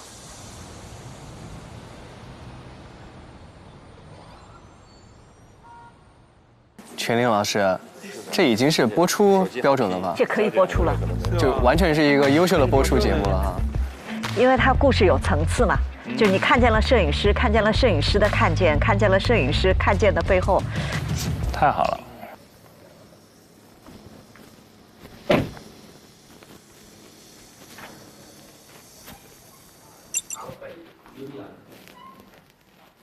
林卫要有一个惊艳表现，才能面对的对手有点强大。Hello， 嗨，你好呀，我来了。你今天是一身白色，对我们俩今天有点搭哦。是的，跟商量好了一样，风格好像。你看看这，我出了一份新的台本。其实前面的就是我们之前讲过的，我觉得还蛮简单的，就是一会儿我们可以去练一下。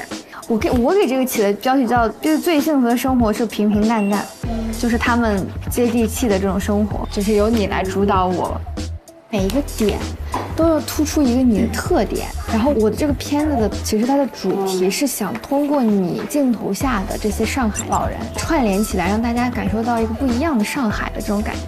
主题不错哦。上海老人和那个烟火气弄堂是非常聚焦，而且可以深挖的。目前看，开端不错。咱俩出去定一下点呗，就找一下我们那个打招呼的那个点。走，门口。啊！下雨了啊 ！Oh my god！ 啊，怎么一到林卫？林卫的运气啊！但是如果他能处理得好，我觉得是一个风格的加分的。烟雨朦胧，我很期待。上午还万里无云，下午就开始狂下。我站哪等你比较好？我先取个景儿，你再往前来一点点看看。那你等我的话，我觉得还是要在马路上面会好一点，不要在马路中间等，就差不多这个角度吧。怎样？哎，我觉得非常好。但是我的镜头可能会虚化多一点点。好呀，好呀，长焦的镜头，没问题。这个伞我们放回去，出太阳了。啊，又好了，好的。哎，出太阳了。哇，这个天气真的是反复无常。老天就是眷顾你啊，林卫。这场雨就是为我们下的，好，为了那个搅动我们的心情。什么时候开始呢？害怕，我的老师要来了。哎呦我天，这个考试车的行进真的是让人啊！他们是快来，然后他们就是你要见面的时候要打个招呼，对吧？就他来了我就开始考了，这个是吗？不是吧，老师 ？No No No， 主题是不错的，加油！我来了，老师，准备咋样了？还可以，还可以啊。那你准备好，我们随时可以开始。好呀，好吧。好的，来，对老师，我给你一份脚本，你可以看，对应着的。啊，这是哪一趴是哪一趴？行，好。那我们开始。那我把东西放一下，我们准备。我找个角落躲起来。那我先过去，你就在这个位置。好。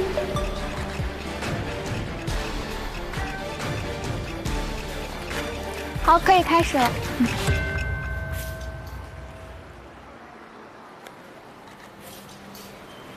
Hello， 薇薇。嗨，我来啦！快来！你好。这边，我们这边可以聊一下。好的呀。好。今天首先想了解一下你镜头中那些时髦老人的故事。好。其实我们看到您也是因为，在很多社交媒体上，您的那一组时髦老人的照片很出圈。哎呦，真好看拍的。哦。上海街头真的会有特别多。没有碰到过。会聚集在一些地方。去的地方没去对，什么安福路是不是？武康路，我刚才看到好几个名字，这几个我没过去。我前就半个月前吧，我还见到一个79岁，浑身 muscle， 真好。当时是怎么样有这样的一个思路去拍摄这样的一组照片？可能很偶然的，就是看到一些街上的有这种老年人，然后路过的时候，哎，我觉得这个老年人穿得好精彩啊，就是他们有一种反差感给我。可能因为我从湖南农村老家过来，就是会有很多觉得家里面的年纪大的那种老年人，他们都会把精力放在别人身上，放在自己的孩子或者是孙子孙女，对。所以你当时看到这个，你觉得是一个跟自己老家很不一样的一个反差点，让你觉得很想要去进行这组创作，就很好奇，然后想要去看。对，我真的是蛮喜欢你那组照片，就非常亮眼，就是那个首页的那个老奶奶，穿了一个鹅黄色的衬衫，苍苍白发，但是她整个人精神状态看起来特别好。当时遇到她的时候是在五原路的一个路口，我会经常遇到那个奶奶。每天穿的都不一样，而且都是非常的有亮眼的那种形象。后来隔了很久之后，有一段时间就没见到他，我还蛮担心他的。然后再过了一段时间，然后看到他又出现在那个门口，觉得好开心，就觉得还能看到他。就是你有很长一段时间没有看到你之前可能街拍遇到的那些老年人，你可能还是有一些担心的。对，因为其实像年纪大一点的人，他们的就是被关爱或者被陪伴的机会很少，被关注的机会也很少。就平常的时候，大部分还是会蛮孤独的。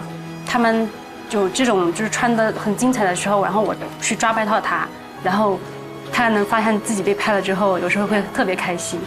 他这个街拍摄影师其实是挺特殊的，所以说他这个故事点其实也更吸引观众。是。在最初的这个起点处，对，在原生标签上来讲，它非常特别。他特别开心。我上次有拍到一个就是骑自行车的一个爷爷，他骑的自行车很可爱。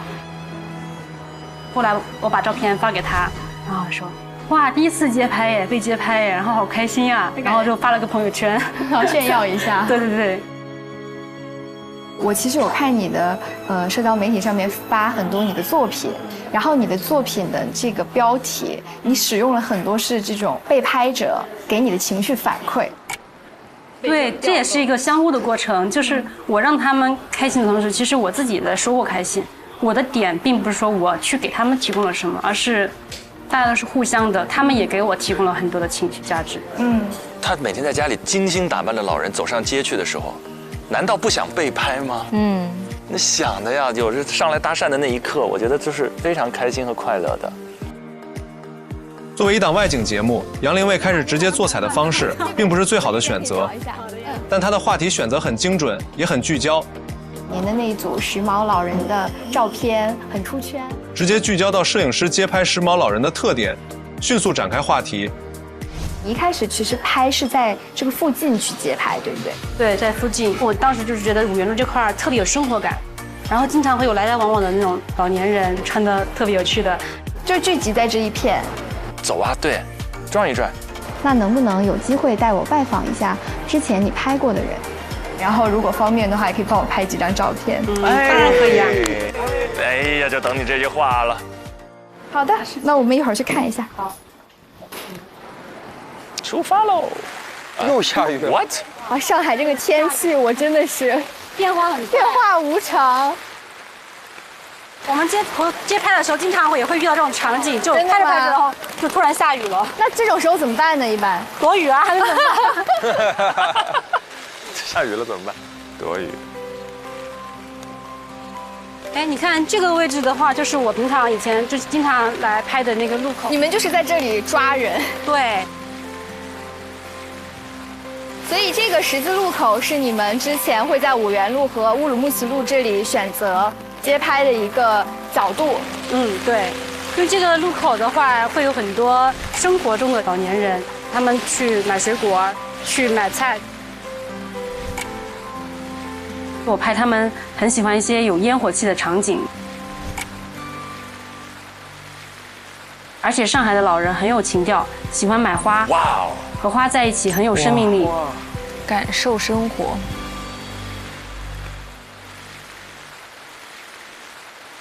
那我现在给你拍几张照片吧。好，好不好？大雨真的是，这个雨有点突然啊。来 ，OK， 多走一走没关系。回头啊，好看好看。哎呀，好看，好美好美。哇，好看耶！我已经 get 到街拍摄影师的魅力了。我感觉现在班位大了很多，大了很多。你从那边这样走过来吧。好，好，来1、2、3，走。哇，我们就以这个水果店为背景吧。好，我觉得有哎，这个水果店很好看。我还带你去比较有生活化的，它旁边有个菜市场。哎，我在这个门口给你拍2张照片吧。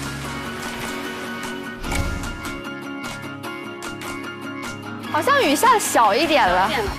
之前这个附近有没有你拍到过的这个熟识的人？熟识的人吗？我邻居啊，我经常能拍到我邻居。你邻居是住在附近吗？还是就住在附近？因为我之前就是住在这个附近的。你之前在这边住了多长时间？住了个2、3年。2、3年。对。然后我跟他们关系也很好。我今天就是有跟我的那个以前的一个邻居，一个叔叔，跟他聊了天，然后我说，我想去他们那边看看。啊，那我们方便吗？方便。那当然好呀，如果你方便的话，我们可以一起跟你去看看。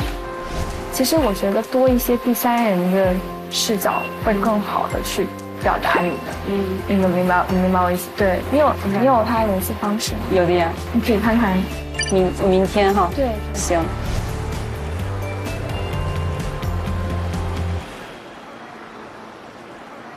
乌鲁木齐中路，所以这个小区就是你原来住的地方。对啊，这小区特别漂亮。这小区环境真的很好哎。在这里面。这个就是我刚才说的那个。哦，这个就是你刚刚选花的那个，真的长得一模一样。这个地方真的是很酷。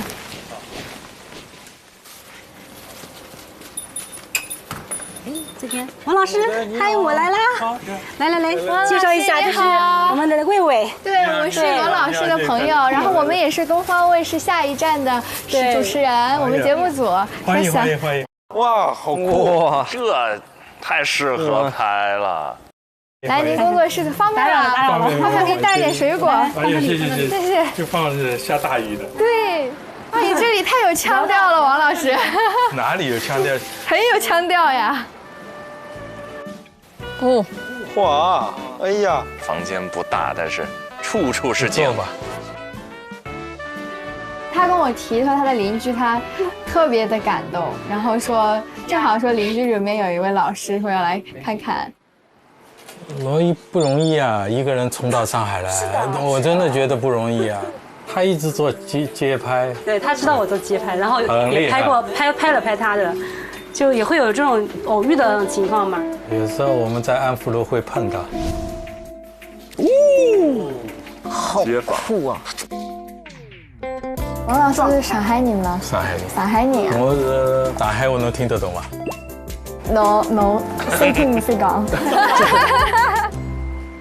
我是56年出生在上海。嗯。70岁了。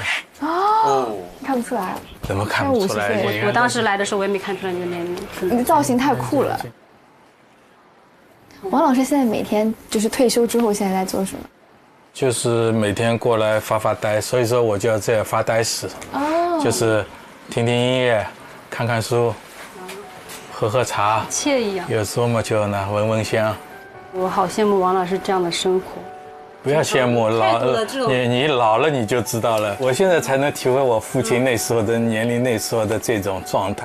当时小的时候，年纪轻的时候，一点都不理解。我觉得老爸怎么这样？现在到了这个年龄段，你会不一样的人生体会，真的是这样。那您现在大概是什么样的感觉？现在体会啊，就说2个字：无聊。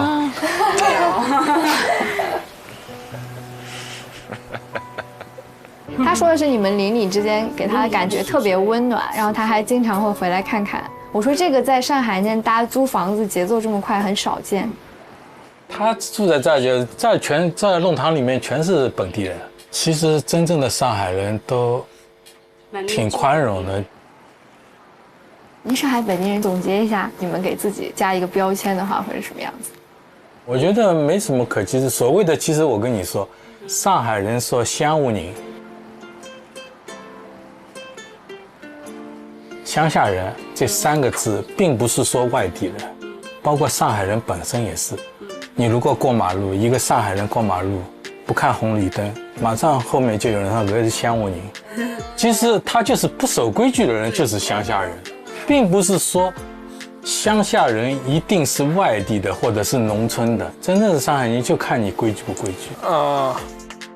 他今天已经极大的解释了这一点，跟我们解释真正的上海本地人。我是通过我自己的状态、经历，然后就是能感受到一些。所以说他的感受将来会越来越反映在他的作品里面。他就是有些就是本能的，就是说刹那间的。其实摄影就是这样，就是决定性瞬间，当下的一种表达。就说你有时候看到了框架就下来。我现在是没这种反应了，因为相机老是放在口袋里面，老掏不出来，有时候放在包包里面。掏不出来。您也是 vlogger 吗？还是就纯粹拍照？我就是做一个记录，就是说，比如说今天我和你们见面了，我就会随手拍一些，做个记录。可能这些形象你们会很不满意，但是我是只是做一个记录而已。我40年前在出版社编辑。我们出版社出过一本叫《图录上海》，里面有一个生活类，就采用了一部分街拍。其实街拍一个好处是什么？记录了当时，记录了时尚。刚才早上我找了一下，我找了两本。40年前的街拍吗？对对。天降神兵，王老师真天降神兵。图录上海大趋势。对对对。你看，他这是市民生活，最后的市民生活，这是集体婚礼。集体婚礼。在万滩。这都是你们编辑的吗？对对，当时。哇。其实这个身份很特别哦。当然。图录上海的出版社编辑，退休之后。而且他好像把街拍这件事给放得很大。对。把历史给拉成了，所以我说他那个选材不错嘛。街拍不是新鲜事儿，街拍的价值你不就上去了吗？对呀，对吧？哎呦，你看这就是以前的街拍，打破了现在时间，哇，我觉得这一组很好哎。我好像还没出生。哎，对。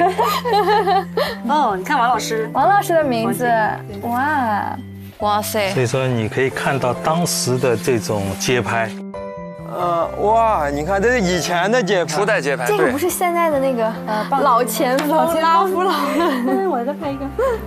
你看当时的电视台。当时的电视台主持人。对。这其实都是街拍。新民晚报。当时的报刊，邮递员送信。他们前面一个布兜里面全是报纸。这凝结成了时代记忆。而今天的街拍也会为未来的新上海人留下这个时代的印记。30年前的街拍展示出来，绝对是个高光亮点，既让内容更加丰富饱满，也让街拍这一主题更有厚度。谢谢王，我们俩今天真的长了见识。我觉得像刚刚那样子的这种时代的那种记录，我觉得特别有意义。行，我们今天这时间有点有限，谢谢王老师，我们后面有机会再找你喝茶，好不好？超级感谢。杨凌卫把主持人身份弱化了，他更像是一个陪伴者，真正走进了嘉宾的生活。绝对的，太高光了，这个凌卫太高光了，这个真的太无敌了，太无敌了。来，我们拍个合影，老师。是。来都来了。王老师，拜拜，您留步吧。下次都在那看你。好的。好呀，拜拜。拜拜。你看街拍串联了历史多好。你来上海这么多年，你感觉你有变化吗？变化当然是有的啦，就比如说会变得更自如一点点。其实像以前早期的时候，我可能没那么的容易表达自己。虽然说我会有自己的点，然后我会坚持自己的观点，但是我不会轻易的去表达或者是反抗或者是什么样子出来。就是我听下来感觉就是，可能你像你说的，湖南老家给你的是你原本的底色。对。那现在经过在上海待了12年以后，这个城市的人给了你越来越多的不同的东西，然后让你变得越来越好，成为更好的自己。我会保持自己的初心吧。超级感谢你今天带我们看了这一路的风景，我觉得很幸福，然后也看了很多我们之前可能都没有了解过的视角。我觉得你很棒，加油！用王老师的话说，继续加油，继续深耕，期待你更多更好的作品，好不好？好，加油！拜拜。那我先走喽，拜拜拜拜。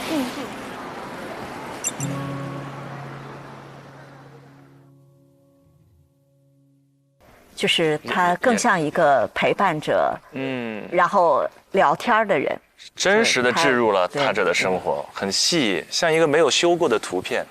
庞征的那个是一个非常精致的，符合一切既有标准的，对，在传统的这种媒体审美当中无可挑剔的一个图片，完成度高，庞征的完成度高，但是我觉得啊，林蔚的那一段那个就是老的街拍。然后先呈现到了那个王老师的家里，去展现一个，你刻板印象之外的上海老人的风貌。现在到了这个年龄段，你会不一样的人生体会。然后再他把那个街拍的图景一打开，图录上海大趋势。对。你看，他这是市民生活，最好的市民生活，这是集体婚礼，绝对高光，那叫 surprise， 对吧？对。天降神兵，天降神兵，王老师真是天降神兵。而且他又讲了上海的这座城市的文化，对，是的。然后，这个老师可能跟你讲老上海街拍，你可能不相信，那我告诉你，我是一个主编辑，对，这个图册上面都有我编辑的名字，然后我来跟你讲以前几十年前的上海的街拍的历史是怎么样的，真的太高光了，太高光了，太高光了。就他这段，就是让我。就是想到了我们之前上小课的时候，我们老师说过的一句话，就是一个好的主持人，他不一定需要多说话。当然。然后我刚刚看林蔚的这一段的视频的时候，我就真的是深深的理解到这句话到底是什么意思。是的，让它自然发生。所以我们也到了要猜测的时候，我们心里也可以梳理一下。刚才有3组的表现。我们大家每个人可以在心里梳理梳理，一个是在传统意义上就几乎无可挑剔的庞征，一个是一个全新的风格，清水出芙蓉，素雅的林蔚。怎么我们都没有把程朗拉入？我刚想说，其实这个组有3个人，我们程朗也是很不错的。可以简单说一下大家的选项和理由，然后我们开始举手，因为可以涉及到可不可以说服一些不同意见。比如说我们从志胜开始好了。这次我会选林蔚，因为林蔚那一下的时候，我是感觉我的整个的情绪、整个人的状态都被那个东西给击中了。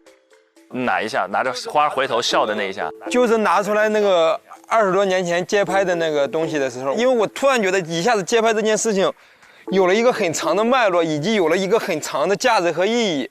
就这件事情，就突然让我感觉他把这件事情给做到了我想象之外的一个事情。俊林。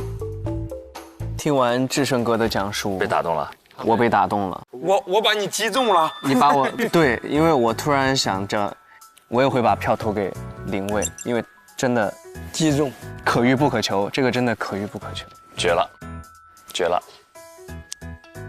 子琪，我也是投林蔚，连天都在帮他。超越。啊，那我跟你们不一样。不一样没关系，不用被他们。我觉得是庞征，因为我是觉得这个东西就是，最终是争一个工作名额。那工作名额，我觉得它不是一个综艺。综艺说哇，你这个突然一下表现，就是有一个东西就是天时地利人和，这个东西很完美，然后我就选你。这不是，我就是觉得他应该是，按照一个能力的和着那个工作的那个标准来去投人嘛，所以我是这么选的，可能。庞征 ，OK。钱宁老师呢？我从一个专业的角度来讨论一下。直播保安全，录播保高光。录播有再多瑕疵，只要有高光，它就有最好的呈现。直播要保安全，不能到处都是坑。下一站是个录播节目。所有的瑕疵都可以通过后期来完成，但是没有高光就是没有高光。所以在这个意义上，我觉得从最后对得起观众的节目呈现上来说，我这一票要投给林蔚。哎呀呀，哇，厉害厉害厉害！很显然，我这一票已经无足轻重了。因为已经有4个林蔚了。首先，我自己的风格选择，如果在这3段当中，我倾向于林蔚。庞征是这一站所能做到的最好了，但是也许林蔚的那种风格开启了下一种可能性。根据我们刚才整体的分享和讨论，最后在这一次3位实习生的表现当中，我们佳佳团更看好林蔚的3、2、1，请举手。5票。更说实话，压力有点大。没有压力，没有。更看好庞征的3、2、1，请举手。1票，5比1，恭喜林蔚获得我们这一次的 offer 盖章。好，我们先放在这里，然后我们把第一组2位也做出选择，一起来盖，好不好？啊，第一组。我们不要忘了，还有一个选择要做。第一组太难了。第一组。啊，是。新闻叶县。诗文和韵林。哎呀，这个真的好难啊！这个真的好难。我选的韵林。韵林，理由？因为我觉得就是单从这一次的2个人的表现来看呢，我觉得韵林他有进步，然后呢，诗文呢，他有的一些失误没有很好的去把它应对过去。超越，我觉得是韵林吧。韵林，因为他没有犯，就是他们说的是内容输出这个错误。那我还是会把票投给韵林。韵林。好，3票了。因为我认为状态为王。没问题，掷地有声，智胜。王韵林也是韵林。就像之前全林老师说的，说新闻播报是一个减分的一个东西，就是你会更记住他犯了哪些错误。可能诗文这一次，可能在我这里没有得到那么高的分。韵林4票了，全林老师。你们说的都对，但是。Never what？ 哦，真有但是。啊，我在诗文身上看到了特别宝贵的东西，所以诗文我能在他眼里的光，知道他想当一个好新闻人，这是非常打动我的事情。记出了新闻理想，这我特别舍不得。张老师他这一轮他也不淘汰。那韵林怎么办呢？没事，韵林都已经有4票了，不用再担心。所以张老师这一票会倾向于诗文，对不对？我会倾向于韵林，我的原因只有一个，就是感性直觉。我看了这2段新闻，就韵林播的这一段吧，我就想多看一会儿。我觉得他的那些信息就打动我了，就进到我脑子里了。但是诗文始终还是有点紧绷的那个状态，反而不够松弛，反而那个流畅的信息流向前滚动的那个状态没有递到我这儿来。所以这是一个简单的感性直觉，但也是我投出这一票的理由。那接下来我们来举手表决好了，好不好？在这一组过程当中，我们认为2位韵林和诗文表现的更优的是诗文的，请举手。1票。觉得韵林表现的更好的，请举手。5比1。好的，盖章。俊林，这次你来盖吧，你还没盖呢，来。我们刚才应该是韵林和林蔚。OK， 谢谢。好，我希望那个大多数能赢，因为我想点亮那盏灯。有时候呢，我们盖完章之后，得等到下一拍才能揭晓。直接揭晓。导演良心发现，直接揭晓，看一看最后导师们的选择，一起来看最后一段 VCR。哎呀，他们怎么还不回来呀？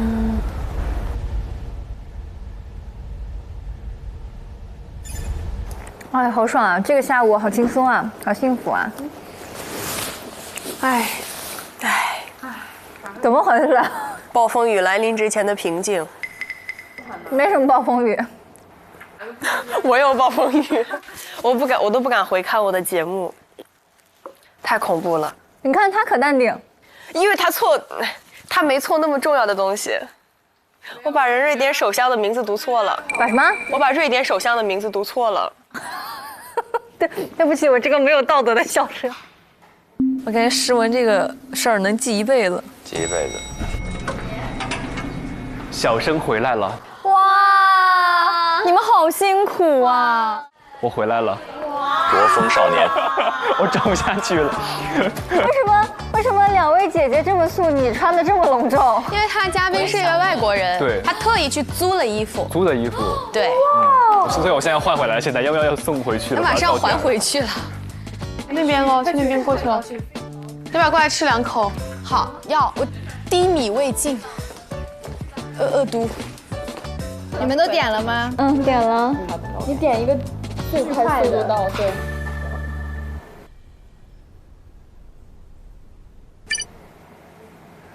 Hello， 吃饭了吗？没有啊，师姐。好白呀，你们。双白组合。什么叫零蛋组合？没关系。那这个组合不应该还有一个我吗？哎呦天哪！林卫，这好家伙，最怕空气突然安静。用这个牌，这个好看。今天要出课题4的成绩啦，你紧张吗？采访一下。我紧张，有点困。你紧张吗？紧张。你啊，加油！随便要出任务。好，老师来了。啊，老师好。啊，没事，你们聊你们的，我只是好信儿过来看一眼。嗨，鲁豫老师，好，你辛苦了。好久不见了。对我，哎呀，我最近真的是。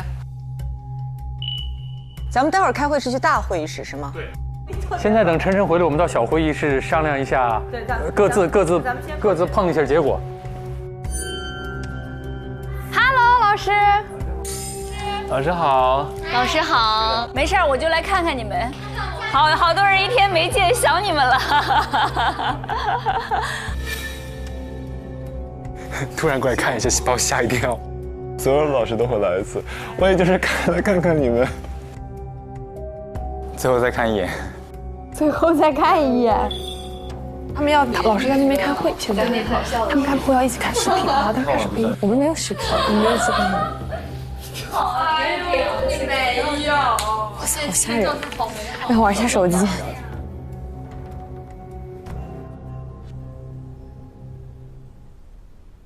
晨晨老师来小会议室。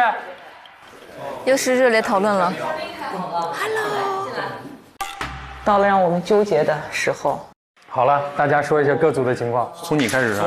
我先说一下我那组的情况吧。大家，鲁豫老师猜猜，张诗雯和王岳林，您觉得谁会赢？让猜。那结果已经出来了。我个人觉得可能是张诗雯，就因为这小孩一直给我一种就斗志特别。的确。这个笑容，我觉得对我们有利。对，特别渴望胜利，然后极其内心挺强大的一个女孩。她是主动选了新闻叶县，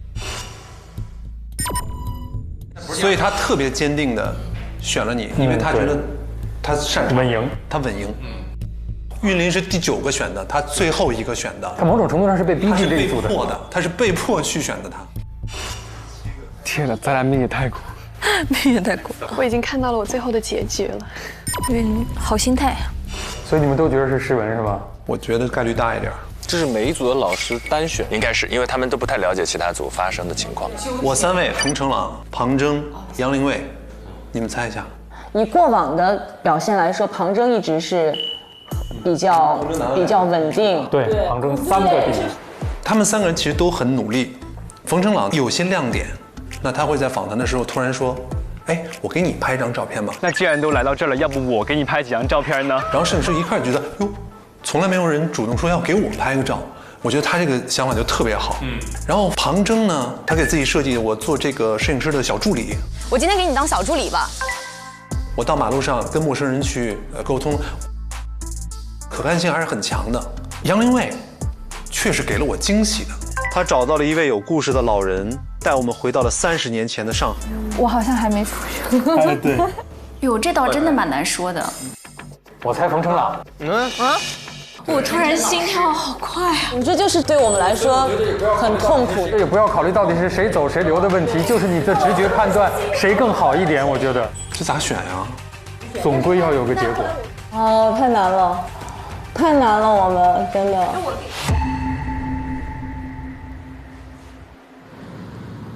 早也是一刀，晚也是一刀。好，走吧。我们有可能要亮4盏灯了，同学们。真的吗？嗨，老师。啊 ，what？ 好，现在到大会议室集合。哇，这我当众才不同意啊！别整了。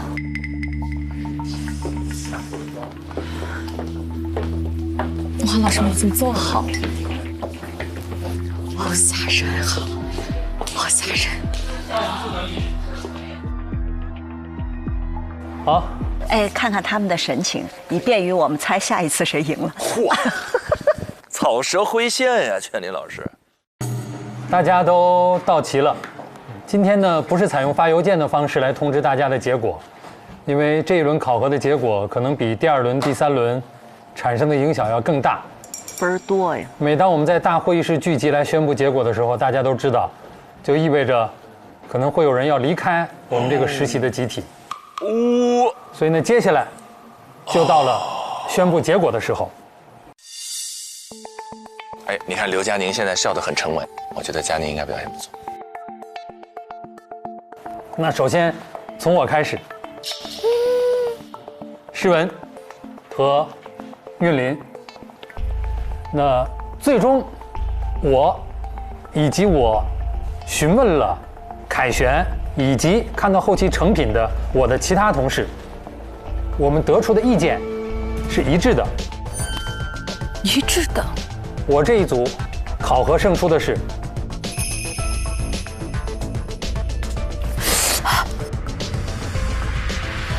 韵林。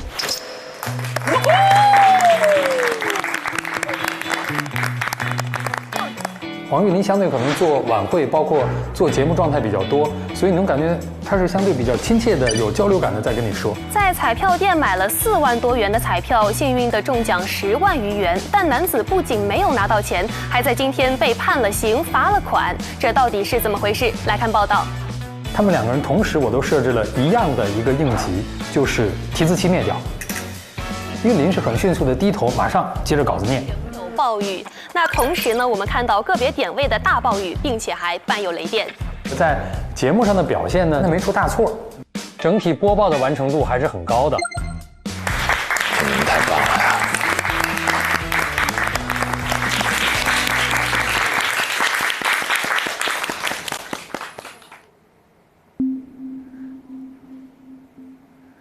白老师，白老师，快给我们点灯。我觉得我们这组是这2天最辛苦的一组，因为外景的节目确实和棚内来讲，要在风吹日晒，而且我们真的是经历了风吹日晒，真的非常不容易。能完成下来，都是极大的进步。那我通过今天他们3个人从头到尾，我观察下来的结果。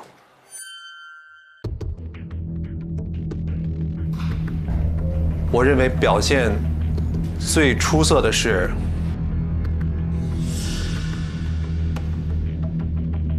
林蔚，眼泪已经到这儿了。林蔚确实需要分了，上一次也很努力。如果老师第2，然后擦肩而过也确实。杨林伟。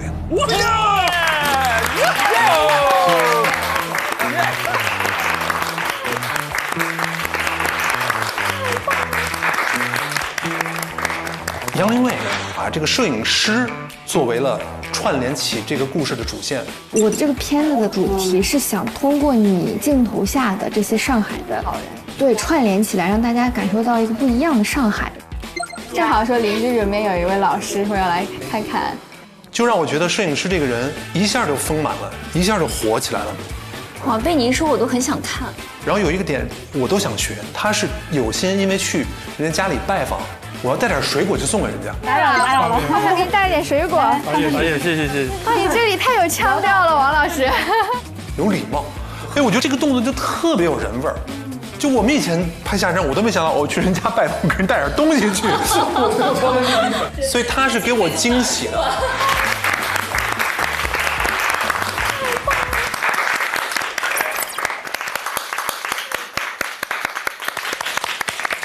林蔚就得了25分呢，他此刻跟张诗文就同分了。对，第二了。没有，他不是第二，现在。王韵玲才是第二，因为她10分加20分就是30，所以现在庞征依然是第一，35分，然后王韵玲30，然后有2个25分，林蔚并列第3了。那这么看，可能在圆桌的2位男士最后面很危险。好，接下来请鲁豫老师来宣布结果。那我们来观察一下，观察一下子泰和王玉，看表情。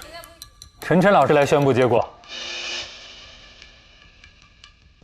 那如果按照我们之前所定的规则，佳宁如果在这一组当中胜出，也就意味着实习生当中得分最低的将会离开这个实习的地方。如果佳宁踢馆失败，没有在这一组当中获胜，那就是佳宁离开。好吧，我们再明确一下规则。鲁豫老师这边呢？我其实我内心已经破碎了，疯了已经。就是我特别羡慕张老师，就是你有很多明确的指标。2个男孩都做得非常好，所以如果你让我只能够按照 KPI 特别简单粗暴的选的话，他的口型最后是，这也能捕捉到吗？这一针口型对着的是侯，玉侯王，开口的是王，所以他的口型是王侯还是将相呢？王侯将相，宁有种乎？那就是啊，来，最后一棒交到陈晨老师。如果我选雨佳，那不是就是佳宁就直接走了吗？你如果选了佳宁，就直接走了。你不只决定了1个孩子，你决定了2个孩子的命运。我真的现在心跳突然之间砰砰砰就快了。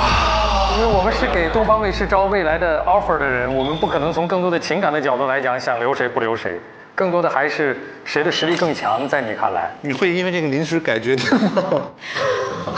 来，下面请问陈晨老师，您的选择是？然后我想在今天的课题的表现当中，更胜一筹的是，那我最后就是选择的是。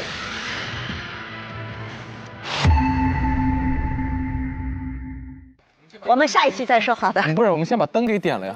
先庆祝吧，咱们来吧！恭喜我们加油团推理成功。接下来我们要有请百事酷宝为我们点亮本季第4个渴望灯牌。3、2、1，请点灯。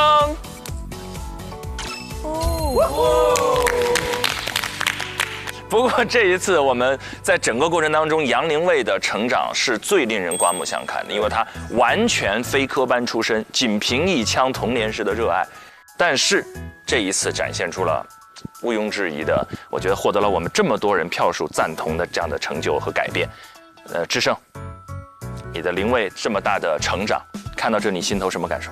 真的是开心，因为也看到了最开始他面试后那时候的自信潇洒，然后到他那一次表现不好，然后在那哭泣。我想做的事情是我用了很大的代价换的。其实这个事情特别能理解，因为相比于其他人，他可能做这件事情背负的东西，它的成本是更高的，在他看来，因为他放弃了他之前的选择，然后他背负了家庭的压力，同时他面临的又可以说是一群非常非常难以对付的对手，最顶级的一群人。但是你能看得出来，他在这个过程中，在这个极端的考验下，一步一步的成长，一步一步的去学习，一步一步的去把自己的优势展现出来。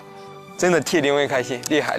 他不仅还在我们的榜单上，而且一下跃居并列第3名，而且他是战胜了庞征，断崖式领先的他的对手，来获得今天的这个分数。然后在他所有的艰难当中，其实有一件事，就是这种职业从零开始的艰难选择。全林老师是不是有过类似的感受？对，就是其实你要切换一个赛道，就2个赛道里成功的方式，和你的擅长之处会完全的不一样，对吧？是的。所以其实从中间换一个赛道，最大的困扰可能在于你已经建立的叫做我是谁，我能做到什么，突然到那个赛道开始从零开始，就那个其实是需要非常强的这样的一个去主动适应的那个能力。子琪和超越，你们有没有过那种跨界时刻？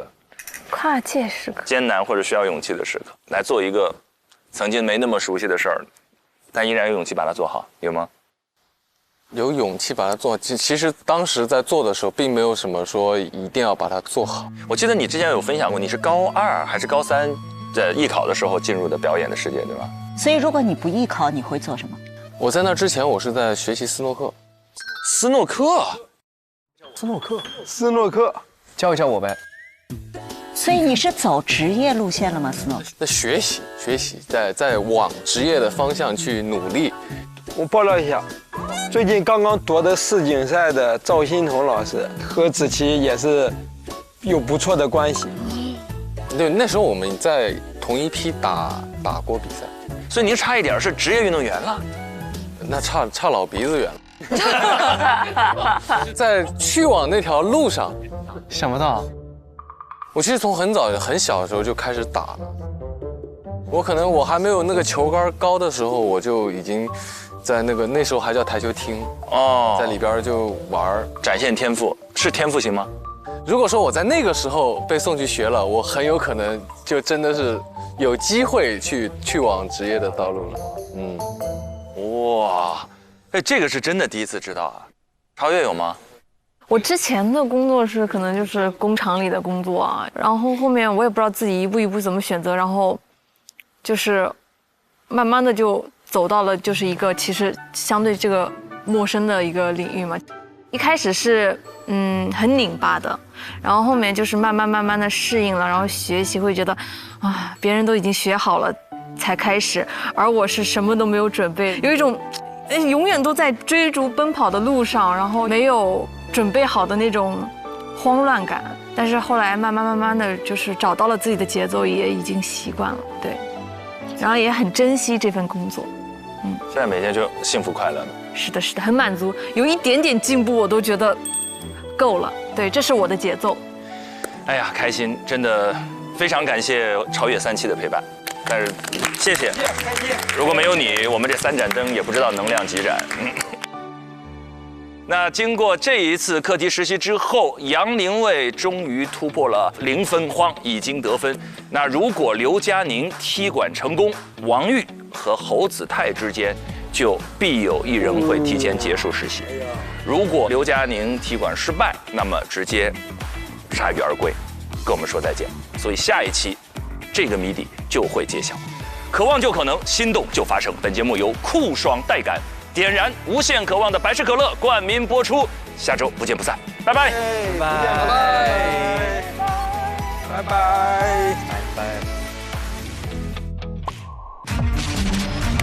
让我们欢迎胡先煦，嗨！第1重身份加油团成员，第2重身份王玉和侯子泰的访谈嘉宾。我们2个要采访胡先煦，我没有采访过明星，要头绪，不行，让我紧张。他们前面的合作就不太顺畅。我们2个既是搭档，也是竞争关系，就是既要合作又要竞争。他要是当着我跟邓克面，他俩干起来，我俩得傻了。哎呦，太像。我的心态是真的没有办法处理的那么好。我很害怕搞砸，我根本一点都不自信。观众朋友们，大家好，我是笑容暖暖的佳宁，我是活力满满的雨佳，原班人马打造，让人梦回大唐，太让人惊艳了吧！山东段子王，车间一枝花，赵小慧、孟川，欢迎。主持人需要迅速的把场子热起来。那2位老师上场之前会有紧张吗？比如说就冷场这个事情，万一他们不笑又会怎么办？有的演员帮他提前脱胎换我们等一会儿也可以有兴趣找您签个名。买书了嘛就签。他俩好适合这个节目啊，真不错。各有千秋，要分伯仲呢有点难度。如果佳宁赢，那么子泰和王玉有一位就危险。哦，太难了，太难了，我们。我突然心跳好快啊！总归要有个结果。我内心已经破碎了，我疯了已经。渴望就可能，心动就发生。本节目由酷爽带感点燃无限渴望的百事可乐冠名播出。鸿蒙折叠电脑13英寸便携18英寸大屏，折展之间体验非凡。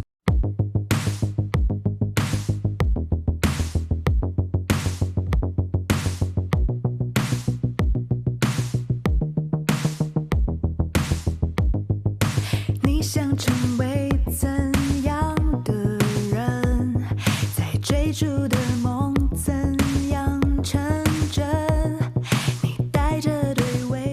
上微博搜索令人心动的 offer， 最终节目资讯等你解锁。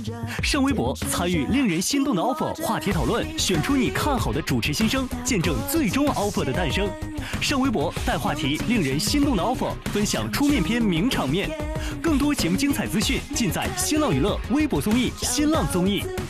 上新浪新闻客户端搜令人心动的 offer， 看节目更多精彩内容。百度一下你就知道，上百度 APP 看百度热搜 ，get 更多热点内容。独家中文百科合作伙伴百度百科。上百度搜索令人心动的 offer， 精彩内容尽在百度百科。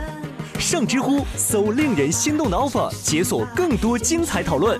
上前程无忧51 job， 收获心动的 offer。感谢丽丽城传媒。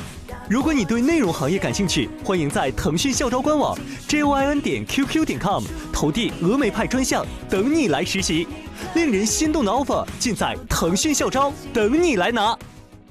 每周3、周4 12点 SVIP 更新，19点 VIP 更新，会员抢先看一周。